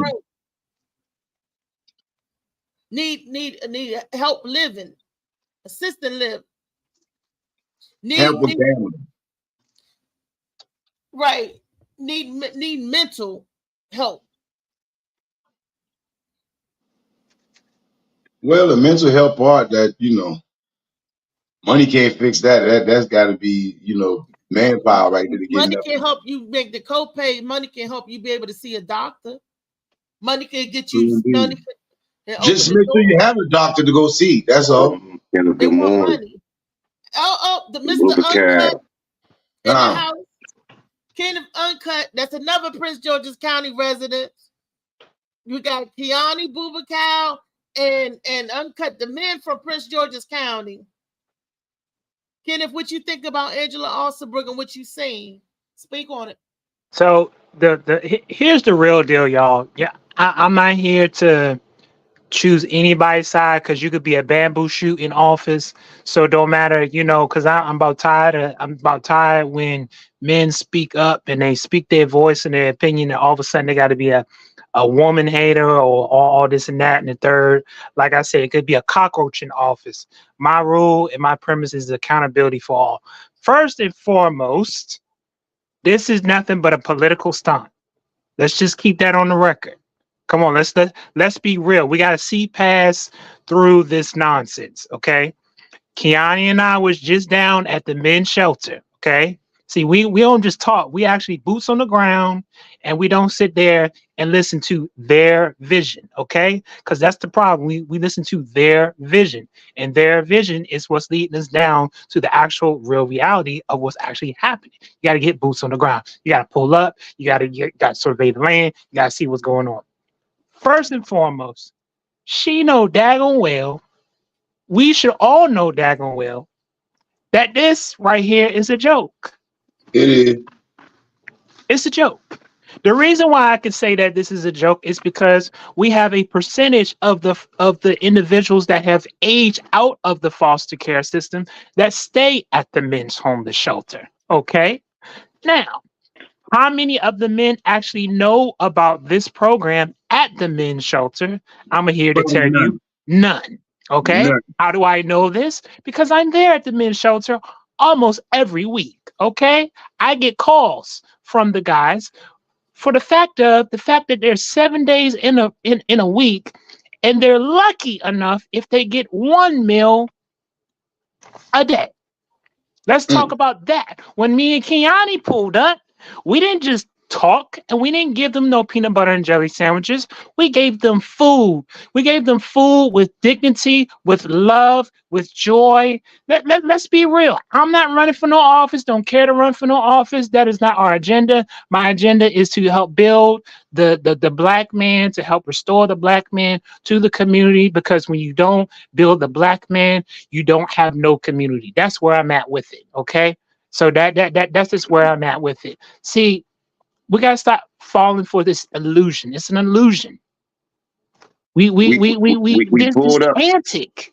We pulled up at the men's shelter. She got out the truck she got out the 2019 Range Rover and with a fake booty. So I don't know who she was. I was asking Kenneth, who was she? Because somebody applied for a secretary to be a secretary at the men's shelter because they don't know how to answer the phone nor follow up on emails. So I don't know if they're keeping the money for themselves, but she had a fake butt. So I don't know who paid for that. It had to be $10,000. So I don't know what they're doing with the money, but she had a fake butt in the new Ranger and new outfit on. I mean, new bra with new everything, socks, everything was new. So you're saying we paid for that butt? I mean, I don't want to say that. I ain't like that, but let me tell y'all, because y'all know I'm real and I ain't got time for the nonsense. We pay for a lot of stuff when you pay your taxes. Y'all, we gotta realize that these puppets, because they're puppets. They're puppets, and they're setting and following what's being presented and how they're operate and move, and we keep pouring into it. Therefore, continue to fill this nonsense. PG County stands for pretty gross. Let's just keep it a bean, okay? Poverty is at an all-time high. Homelessness is at an all-time high.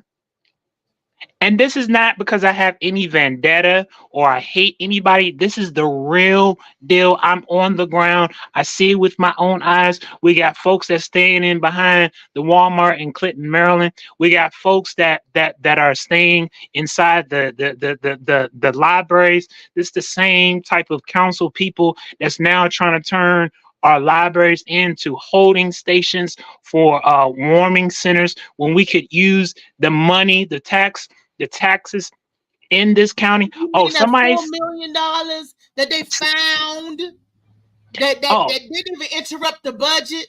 do y'all realize? I think somebody said that Prince George's County was the richest county. Let me help y'all out. No, it is No, not it's anymore. not. Because number one, the taxes are sky high. The schools suck. Yeah. Right now, Charles County is the leader. Why? Charles Yeah. County is the leader. You know why? Because their Black. schools are better. Their schools are better. You can the houses are better. It's more of a quality, and it's not as corrupt as Prince George's County is. Prince George's I ain't County go got date in Charles County. Anybody in Charles County ready for a date? Yes. Is that Yes. Calvert? That's not. It's the same as Calvert is. Charles County is like past Waldorf. Waldorf is King considered Charles Charles Mall, County, all right? that area past Waldorf, that's Charles County. That's Yeah. not Calvert. Yeah.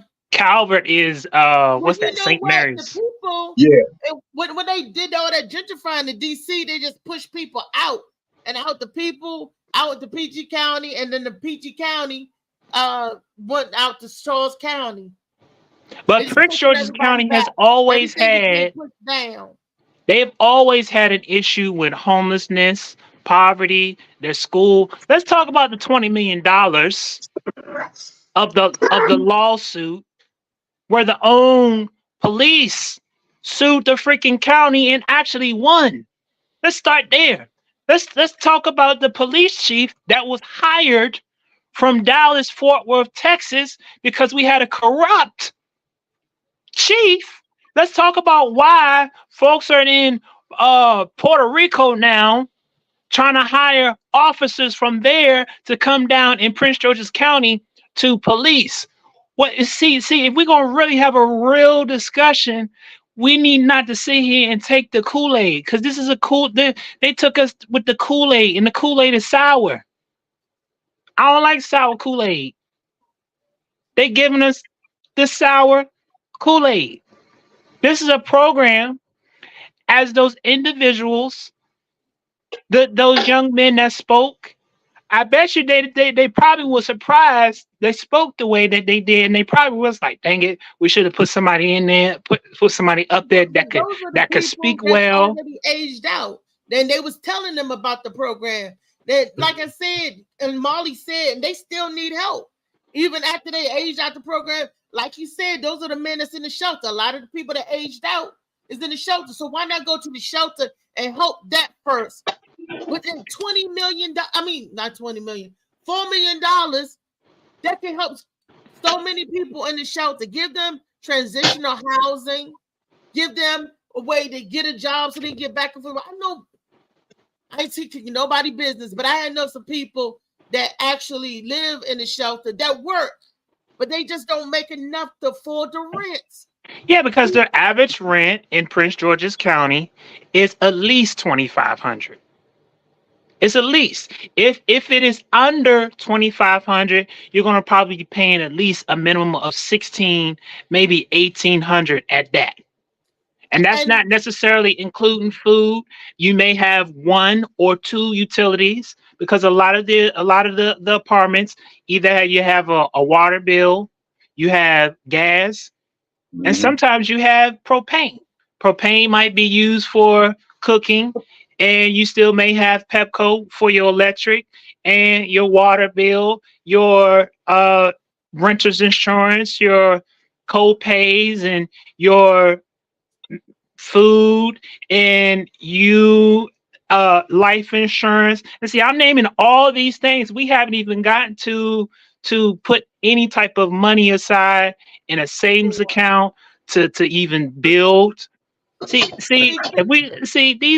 is what we teach at Breath of Life Academy. This is what Keon and I teach. We teach financial literacy. We teach mapping out a budget. We teach to show you how to use QuickBooks, to show that you should not be having more money going out in expenditures and you have less money coming in. See, these are the things that we teach and educate. Yep. You're limiting your load. He's right about that. Black people, that's the thing. Just what he's saying. My pastor talked about it all the time. It's something I learned early on, just through my church. And I wish somebody told me years ago when I hadn't had to be in church later on as an adult. That stuff he's supposed to be telling teenagers, limit and load. Your limit is the money you have, you put it away, and where you get your margin between your load. Your load is your bills. What you pay monthly, all the stuff that you normally pay, that's your load. Your load should be here, your limit should be here. In between there is the margin, the cushion you got to breathe. A lot of people live like this.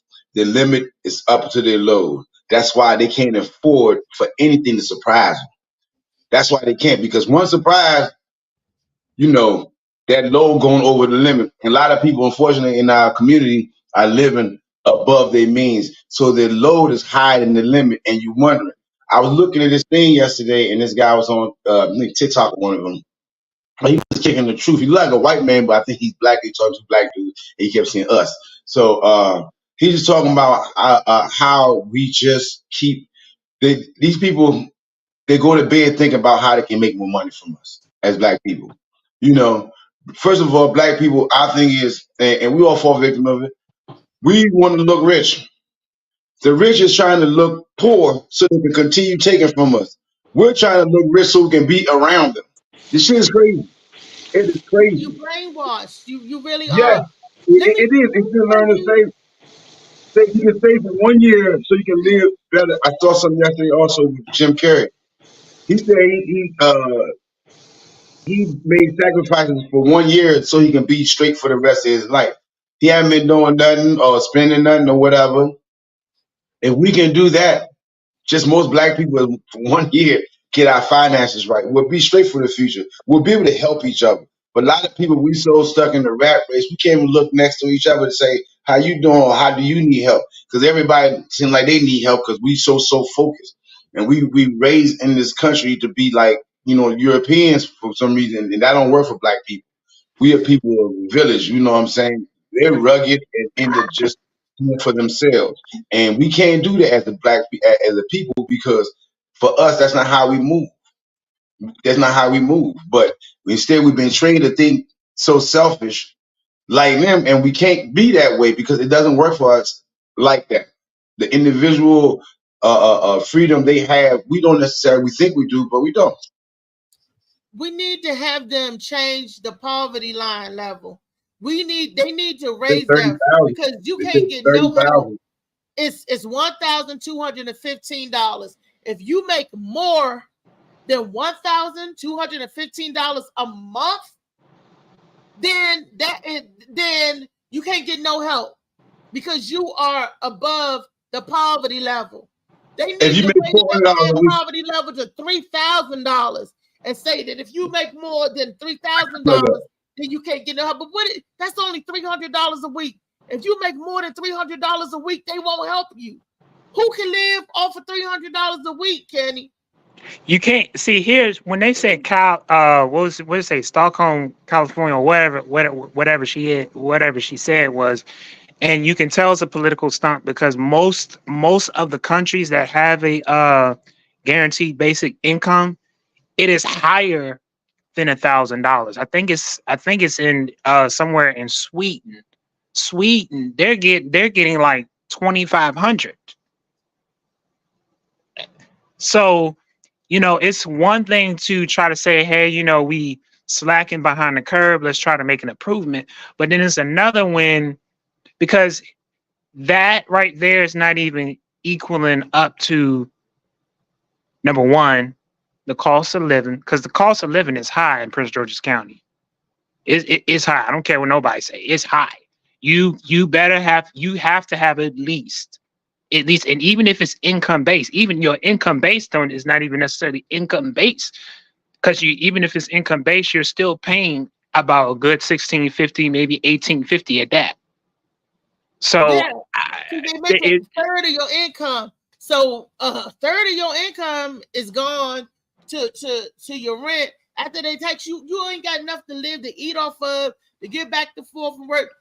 It's hard. It's hard. Mean, you have an issue when food. Look at the food giveaway. I'm dealing with seniors now. Seniors are saying, "Hey, the pandemic is over. Have they stopped giving out food? Because the pandemic is over." And I'm like, You know, these are legitimate, real questions, and we have over. I don't agree with the fact that you're only going to help 100 seniors. We got more than 100 seniors across the whole entire county. Yes, we do. I pulled up how many seniors, how many this, how many this, and I was like, out of 96,000, you only gonna help 100. So, and I don't believe that thing about the amount that the average Prince George's County is. So you also got to remember, this is political season. So they're going to draft stuff that's going to be in a way that's not going to be what they claim is to be negative, but to be so eloquent. Because again, we don't like to talk about the real deal issues that's at hand. Everybody's bad and bougie, but you don't have a can of corn in your cabinet. You don't have you know, these are issues. These are real logistical issues that exist in Prince George's County. Being we bad and bougie for what? Well, you can't. And another issue, Kenny, is the disabled people. The disabled and seniors are totally two different groups. I don't like that they exclude us on everything. You ain't good. Then lady, I went down to social service. Then lady told me, "What are you here for?" I said, "I'm here to get some help. I'm disabled. I'm not aged. I'm old. I'm older than the limit that they give, to give you. But I'm in what they call a gray area because I worked all my life. I have all my credits in. I'm in that bracket where I don't get any help because you get more than SSI when they give SSI because I get my SSDA because I became disabled. I'm like, put me to work. My body is disabled, but my mind is capable. Help me get a job, then put me to work. I'm willing to work. But you get scooted to the side. So they concentrate on the young and they concentrate on the old. But I even that 24 mark, that's still not the thing of it is this. Number one, they could start by, I don't want to sound like I'm a politician, but gosh darn it. First of all, when you age out of the foster care system, that 24 mark, that's you still are in. I'm someone that aged out of the foster care system.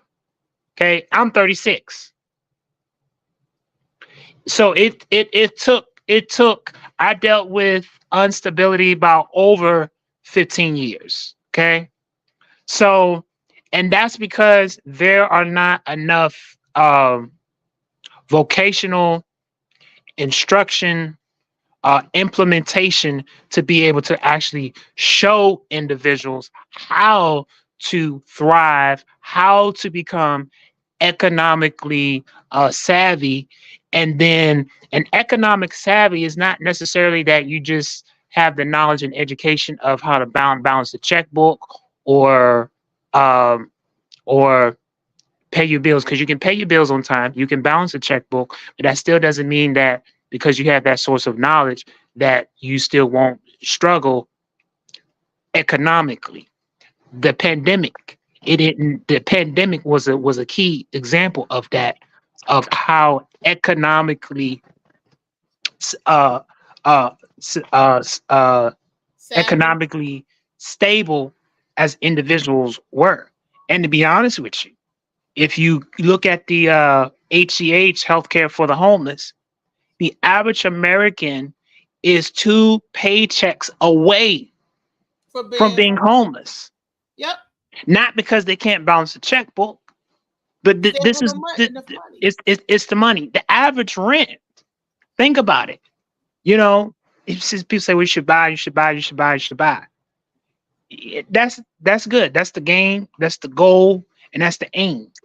In the meantime, so you can get into that position to where you can buy, there are still vital things that have to be attended to. Healthcare.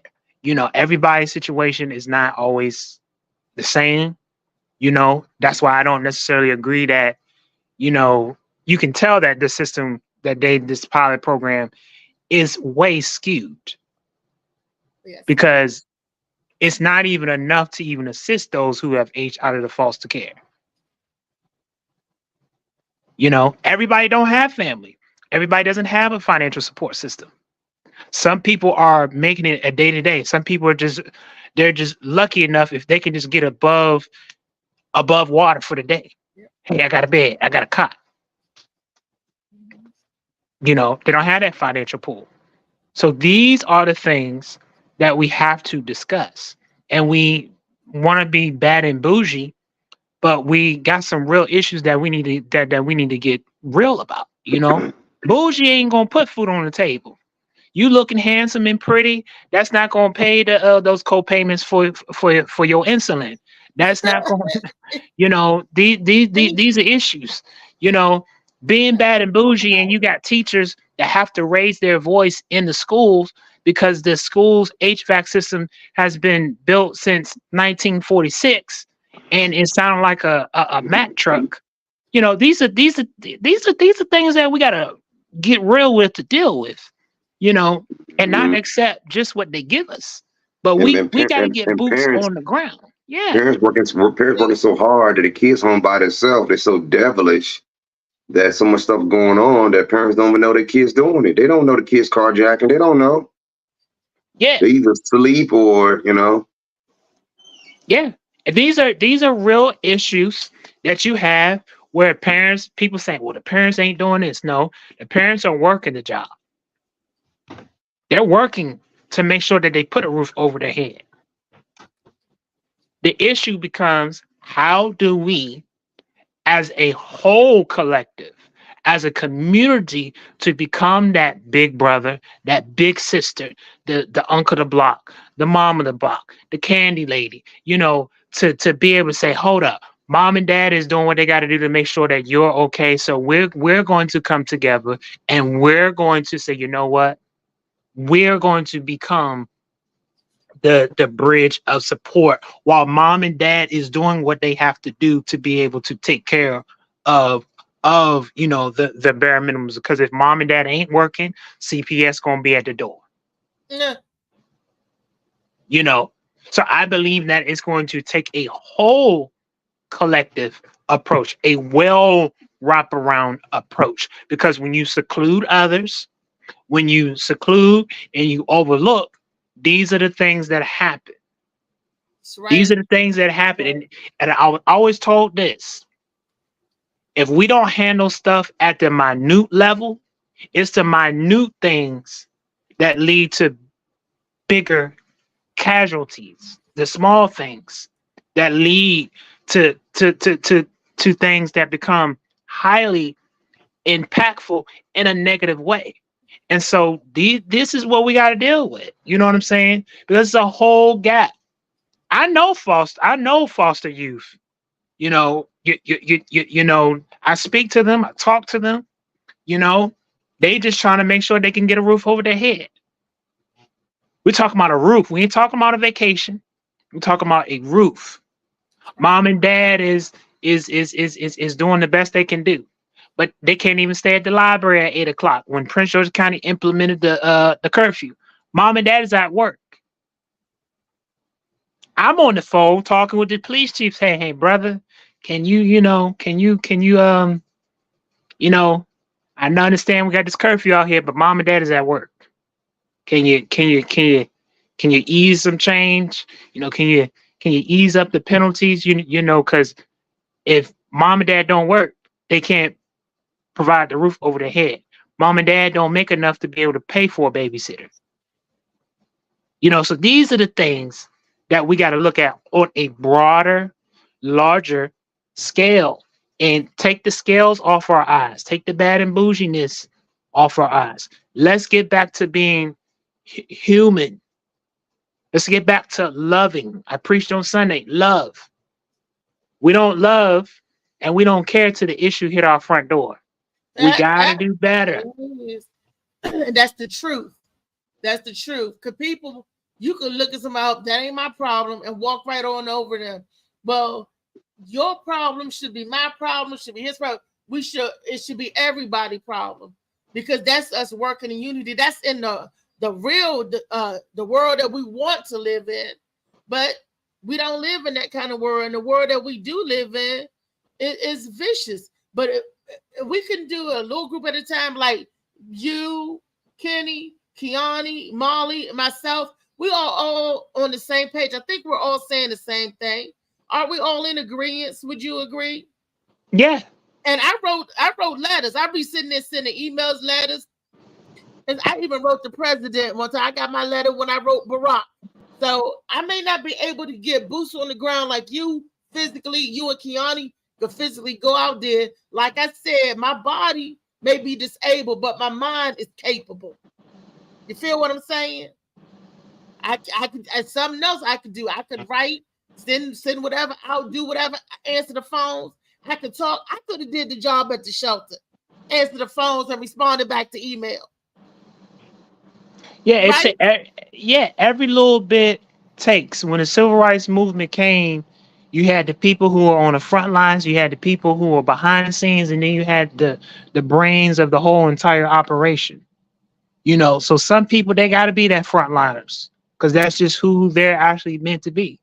But then you got those ones that know how to write, those ones that know how to draft, the ones that know how to, you know, put that penmanship together. Yeah, you know, and get that writing. So you need an all hands approach, you know, on this. Then we got to get to a place where we create something that when these systems don't fulfill the task or provide the service that's needed, we create something that actually is going to work. That's what we teach at Breath of Life Academy. Bring back You those know? programs that Reagan cut out. Bring back those programs. There's a reason why he cut it out, y'all. He was part of the agenda. Bring back those programs that gave, like you spoke about, Kenny. Breath of Life Academy teaching all across the PG County, all across the suburbs. Kids get in there that want to learn, that teach them how to get out there and thrive, and equip them, give them the equipment that they need to get out there and thrive. You know, we need to push the arts. Volunteers make the best soldiers. We need to push the arts out. We need to push the arts. And, you know, if we push trades, I'm fine with pushing trades. I'm you push know, everything. You know, Everything. you know, but let's push things that's going to bring out the creativity. Let's push those things that's going to bring out the best. You know, let's bring the drama. You know, let's bring the drama program out. Let's begin to teach emotional intelligence. Let's begin to teach let's begin to teach emotional intelligence. Let individuals compress, you know, their emotions properly. You know what I'm saying? Let's really talk about emotional intelligence. That I wanted to share, and he talks about emotions. He called the poet heart, the poetic heart. He's a man. He's speaking to men. I'm gonna see if I can get him on the show. He's on TikTok, and because when you said emotional intelligence, that's the same phrase he used, emotional intelligence. But that's something that's not being talked about. Everybody resorts to putting their hands on a gun. By then, you pull a gun out, you have literally damaged both lives. The life of the one that's got impacted from the gun, and then the one that uses the gun, based on an emotional impulse.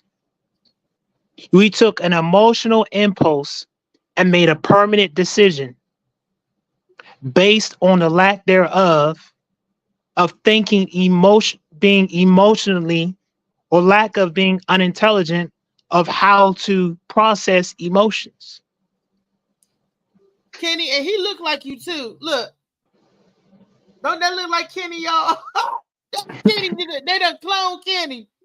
He's called the Look, Boom poetic. Cow, y'all know about it. I mean, Reese, you know about it because think about it. When comedians do their craft, that is a form of emotional intelligence if you really think about it. Because what is the comedian doing? Bringing laughter, bringing joy, bringing humor, despite what is in existence. Most of the comedians they tell stuff. It becomes a form of therapy for them. How they cope It is. and deal with life, real stuff. You know. Well, Marlon, yeah, you know, I just they say see comedians we're the last truth tellers. video So today. that's why, you know, yeah, we'll bring the news to you. And a lot of people, you know, I found out since I've been in this game, a lot of motherfuckers going through some shit that be on stage. Yeah. We know because we the Oh motherfuckers yeah, that's going through the shit. I know, I know, but especially our white counterparts. Oh God, them niggas going through some action shit because they bled all of that. I got depression. I tried to kill myself. I had ADHD. I got ADD. I got herpes. I got You're like, nigga, one at a time, please. But Shit, I'm a black man. I'm over here like, God damn, life shouldn't be so hard for a young white person. That they don't have no black people get up there and go through the same thing, but we said we're gonna fight, we're gonna live. I ain't jumping off no building. I ain't falling off no cliff. Right, because we already know we got enough shit on our plates. We got enough shit. That's why I be like, y'all be crying about the dumbest. Like, I work with some white people, right? And yeah. Littlest minute I things. saw it. Oh my God. I got this one joint. She's a hypochondriac, man. I mean, everything. She got a pill for everything. Everything hurts. Everything. I'm like, bitch, how old are you? I'm 43. No. Then I found out, then she said she got autism now too. So I was like, oh, that makes sense. That makes sense because this, oh God. I mean, but everybody just complaining, man. I'm like, I be around black people. We got enough shit to complain about, but we don't. These motherfuckers don't hardly have shit to complain about, but they do. One chick told me she live on a boat. Do you know what it looks like living in a boat? Come see where I'm at over here. I'm like, bitch, you got a job and you white and you got, what's the problem? She says, no. She knows what she told me. I said, you could get help from the shelter because she and her boyfriend live on a boat. I said, nothing wrong on the boat. She said, it's not good living conditions. I said, well, you know, DC shelters is one of the best and they can help you find, you know, home fast. And she like, well, I have cats. And they will take, those cats are my dead, cold dead hands. I said, yeah, bitch, you not in problem. Hell nah, them cats had to go get a hotel for a couple of days or something. Because ain't no fucking way you not going to get shelter because of your cats. She like 31 years old. I'm like, shorty, get out of here, man. You know get out what? of here. All of them say all this and this and that, but ain't none of them, not one of them would say, I would trade places with you. Because nobody want to be black. Ain't none of them gonna say, I'll trade places with you. You gotta, because everybody life is, they thinking as bad as they got it, it's better than your life. I would trade places with you. You a black man. You black. You want to trade places? Oh no. Because they know. No. They know. It's like all the way around the board. They know. You know, we the people that meant to take the shit. You know, that's what it is. They smile on your face and all this. Actually, yeah. But at the same time, they know you got a lot of shit on your plate, and they would never want to step in that shoe. Yeah, exactly. Exactly. That's why they got a pill for it. No, I'm gonna take this pill. I'm gonna be all right. You black. No, you ain't. No, I don't want to be black. No. No. Like, what's her name from Sesame Place? What's her name? Juanita. What? You remember when she was trying? She would hug the white kids and other kids beside the black kids. Wouldn't give them family. You remember her? Yeah. You can get in the black kids like, no. Black kids can't get no love. See, and that's Black another thing. That's why I got these skits and stuff. So get ready, y'all. We about to make sure everybody write their skits because we about to go off. So I got mine written down. Book, I got you written down. Reese got yours written down. Kenny, is he asking me? I got something written down, Kenny. Okay. Is he asking me? It's Kenny? called Shades of Blue. Okay. It's called Shades of Blue Cheese. It's the next book. Shades of Blue Cheese. Right now, Shades of Blue. Molly, he asking me. But I've been trying to do skits for the last couple of years. I even bought all the stuff for the skit, the backdrop, the lights, the camera, all the whole kit. Yeah, but what the handcuff got to do with it? What the handcuff got to do with Reese? No, not that. Keanu, you know what I'm talking about. Handcuff. I'm a handcuff you. That's what I'm gonna do. We're gonna do a skit. Be like, Reese, I thought we was doing a skit. This is beyond the skit, Reese. What are you doing? Oh, Reese, what are you doing? Yeah, Reese got a lot, man. She been writing. She already got a set scene written for her and Kenny. Okay. Real fast with Reese. It's called all skit. Exactly. All schizophrenia on there.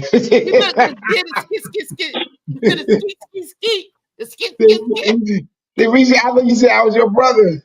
You don't do this with your brother. What's It's a skit. Shut up. It's a skit. Now we family, man. We Reese. Hold on, Reese. Whoa. Kenny, my boo. You and Keanu, my brother, but Kenny, my boo. Oh shit. But yeah, whenever y'all ready, I think Keanu froze. He's ready, and I'm ready. I know Molly ready. We've been ready, and Kenny ready. Shoot, that's how the people came into the fold. Me and Molly was ready. Then I introduced Molly to Kenny. Kenny said, "I'm ready too." Then I introduced Keanu to Kenny and Molly. We over. You see? Well, you know, me and Keanu met before you even introduced us to it. That's the crazy part. But I hooked Yeah. y'all up. I'm the plug. Yeah. Kenny always knows somebody, man. Everywhere. But Keanu, tell you was already there. We were doing a movie. We were doing a movie and just connected. And who connected y'all back? Reese did. Thank you, Keon. Look, like Molly said, Reese, you always know somebody. But I'm always going to know somebody that knows somebody that knows somebody. And me and Kenny been friends before I even met Molly. Kenny tried to take me on a cruise, y'all. He talking about this is an all-white cruise. Kenny lied to me, had me at the dock waiting in all white. Get on the Not the Casablanca. Get the Casablanca, yes. No, the Casablanca.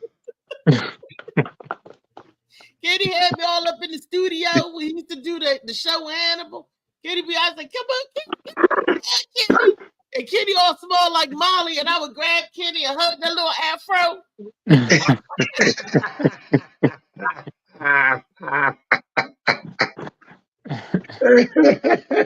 I think I do it for shock value. People be like, damn.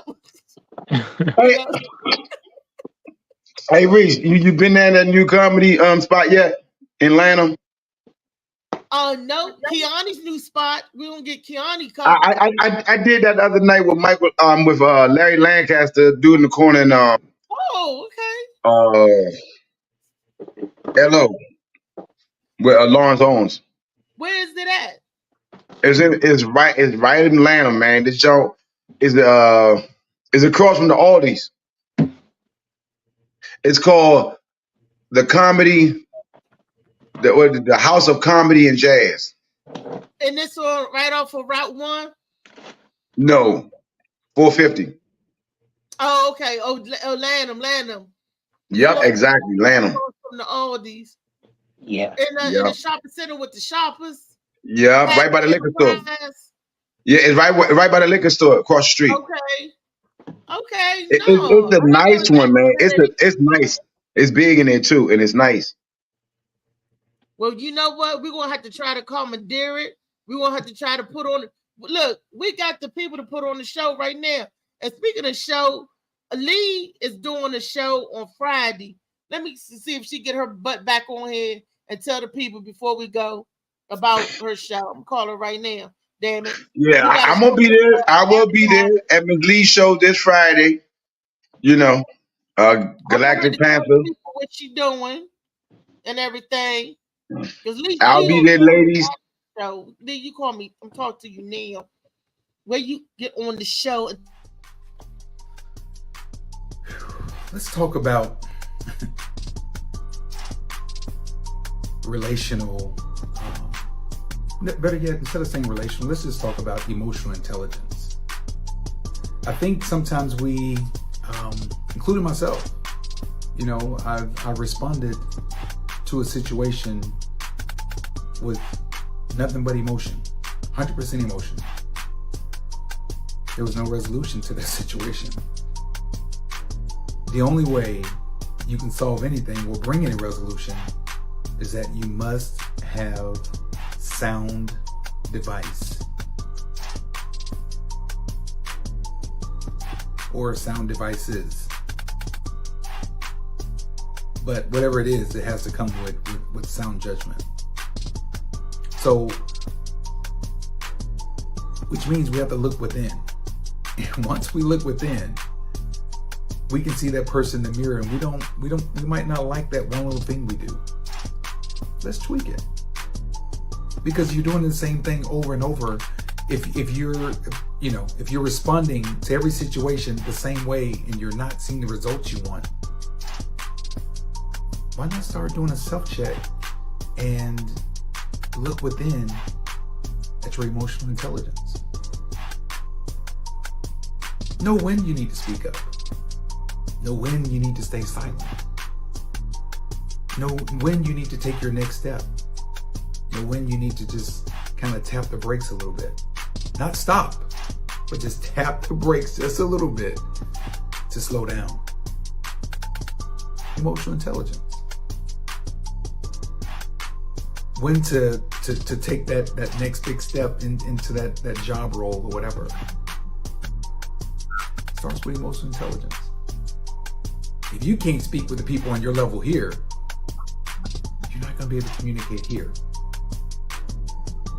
But with emotional intelligence, you will always be able to speak no matter what level you're reaching, no matter what height you're trying to reach. It's so important. Find the book, audiobook, whatever it is. Internet must be slowing down or something because he's breaking down. Store it within, deep within. So that when you communicate,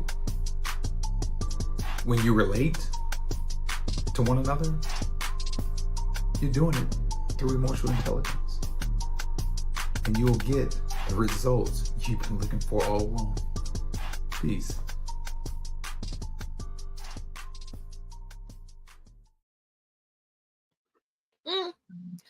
Kenny, you didn't tell us they cloned you. Ain't that Kenny Boubacar? They done put Kenny. They cloned Kenny.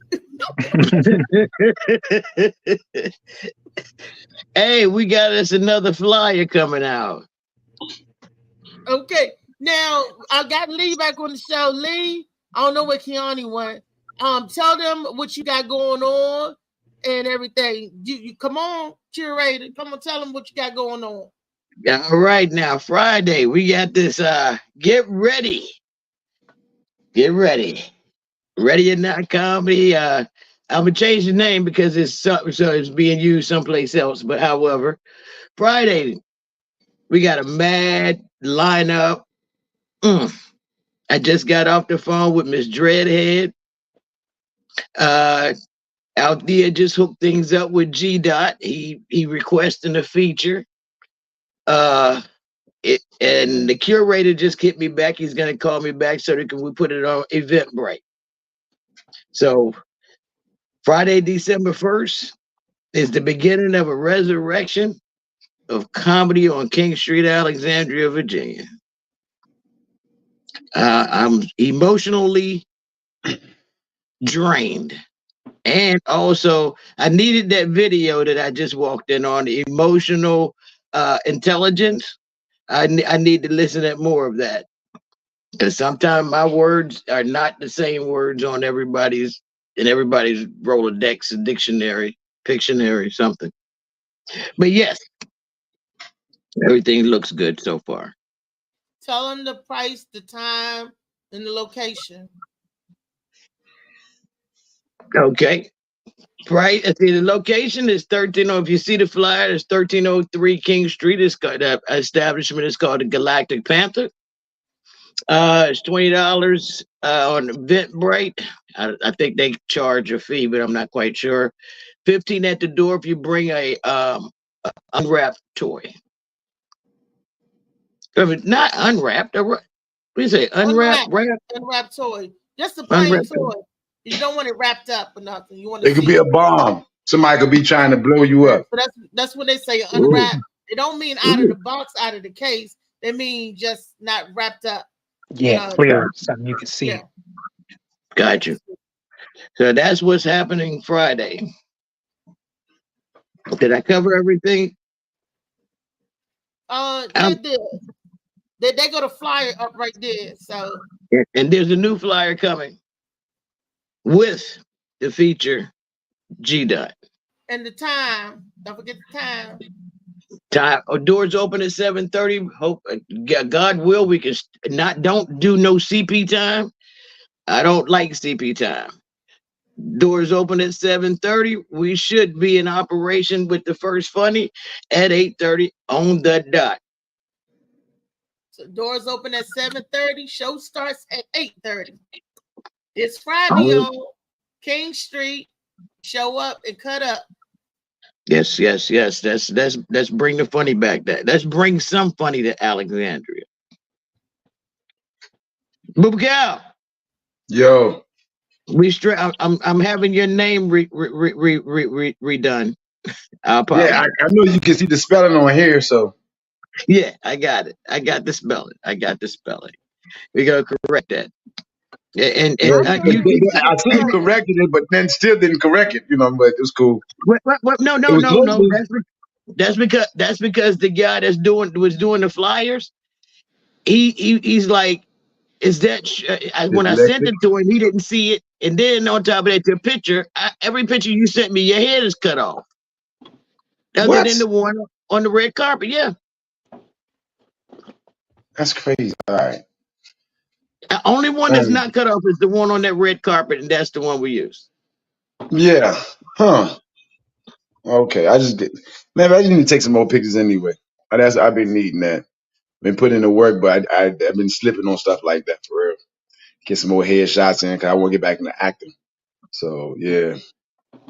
I had the opportunity to act. Listen, holler at me, Booba Cow. I got a couple of spots for the movie Confessions of a Backslider. Confessions of what? Confessions of a Backslider. Ooh, that sounds interesting. What's the backslider? Where's my spot, Kenny? So basically, someone who was like, basically pretty much is like, so basically it's a movie about how someone that was, trying to do the right thing for God. And so they kind of like left, went on off to the, dark side, got off sidetrack, that drug life, that gang life, that money, that type of vibe. So yeah. Oh, okay. Let me know. I did a couple of joints. There's a hood blockbuster called The Lot. I was in that the hood blockbuster. Yeah. But hey, y'all can also check me out in this season 2, The Lioness with Zoe Zidania. I'm breaking up fights as a bouncer, so check it out. Nice. Oh yeah, it's on Paramount Plus.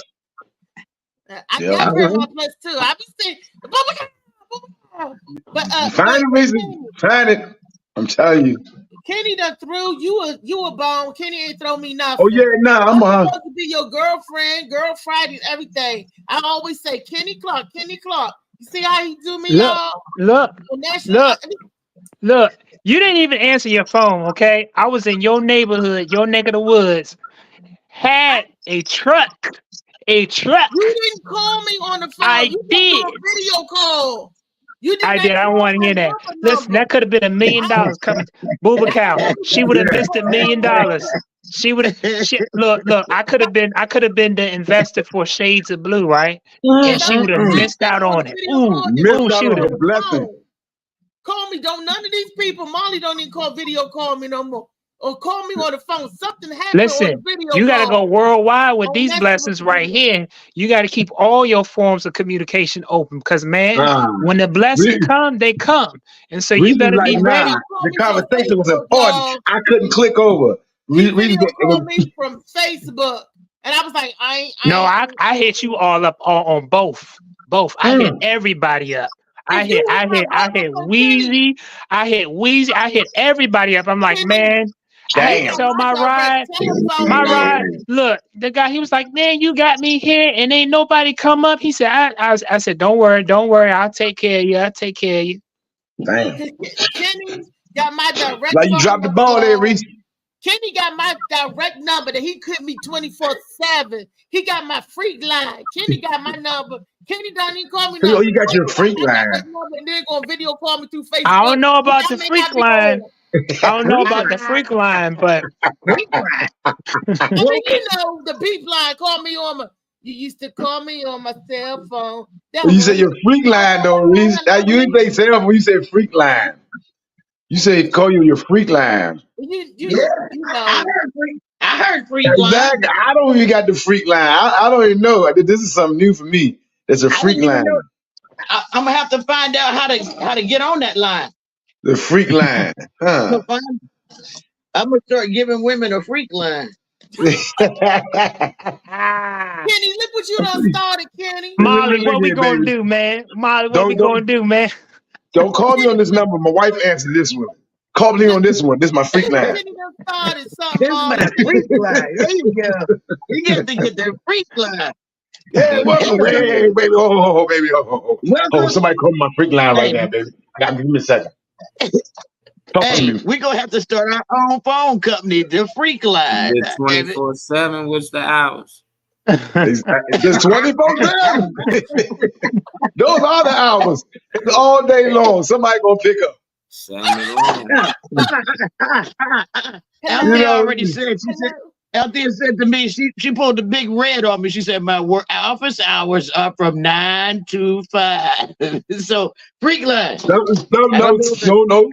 Obviously, she got other workers, so somebody picking up from 5 to 8. No. So I'm just saying. No. So she set things up for graveyard shift, huh? There you go. Exactly. Graveyard That's 5 shift. to 8 after 9 to 5. It's a freak line. It's a line. Got to stay on.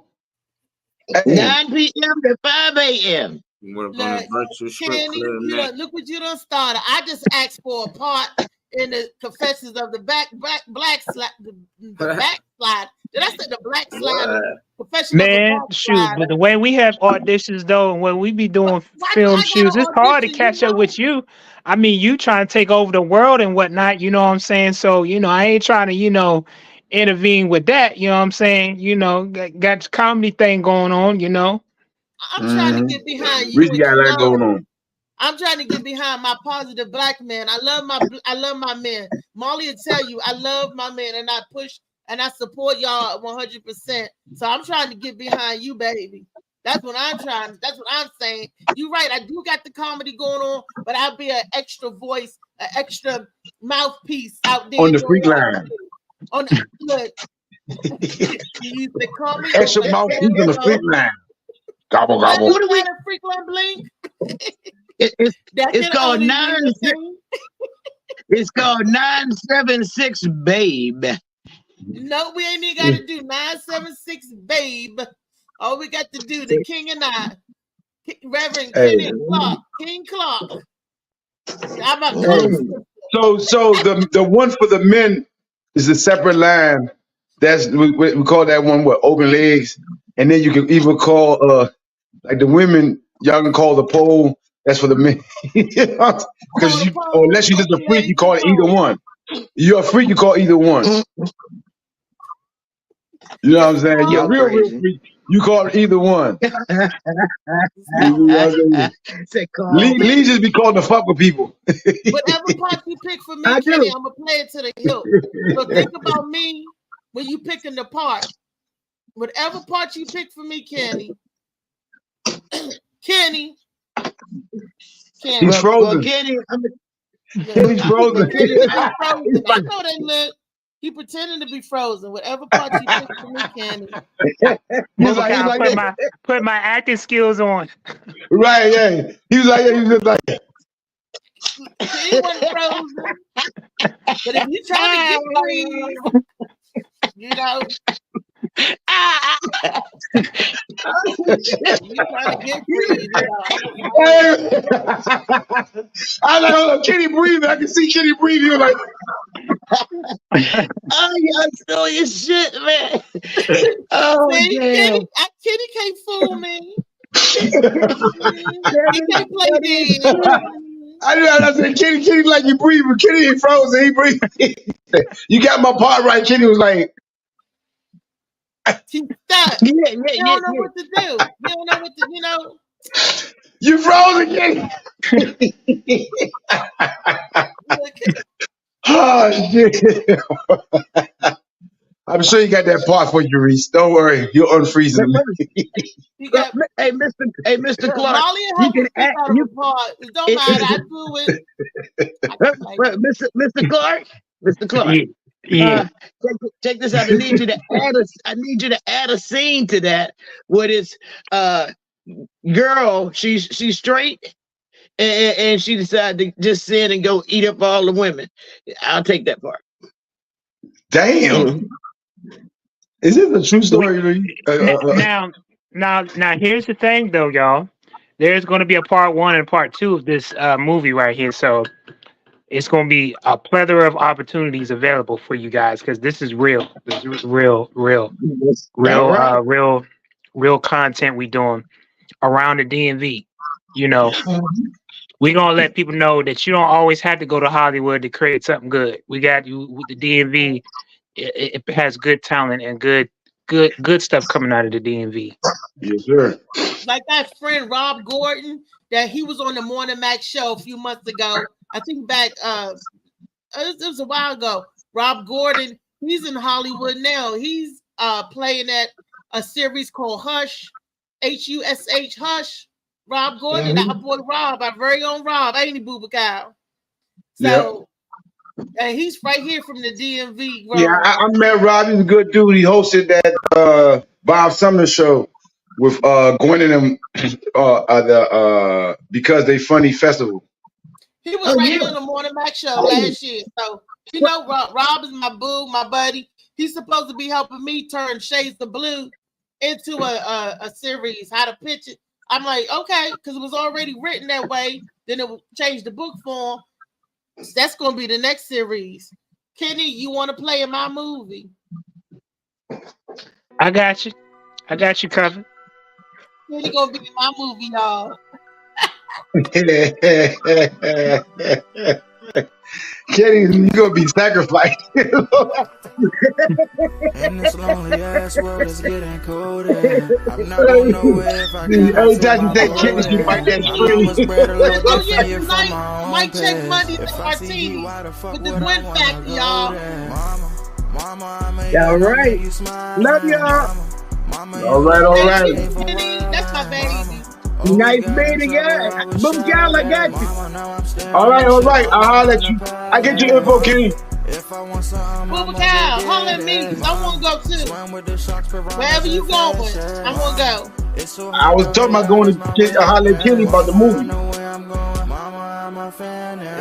I thought y'all was on that hotline. Well, don't hang up. Stay right here. Don't hang up. I mean, don't. Yeah, that's for the movie. The hotline, that's our theater thing, the freak line. waking up conversation All right, with the bet. Lord. Y'all go ahead. Got the number. Got the number. To the freak line. If you got the number, you got the number. Exactly. You know, you know. That's right. But LT is still on Craigslist, so holler back. So much stress be building up.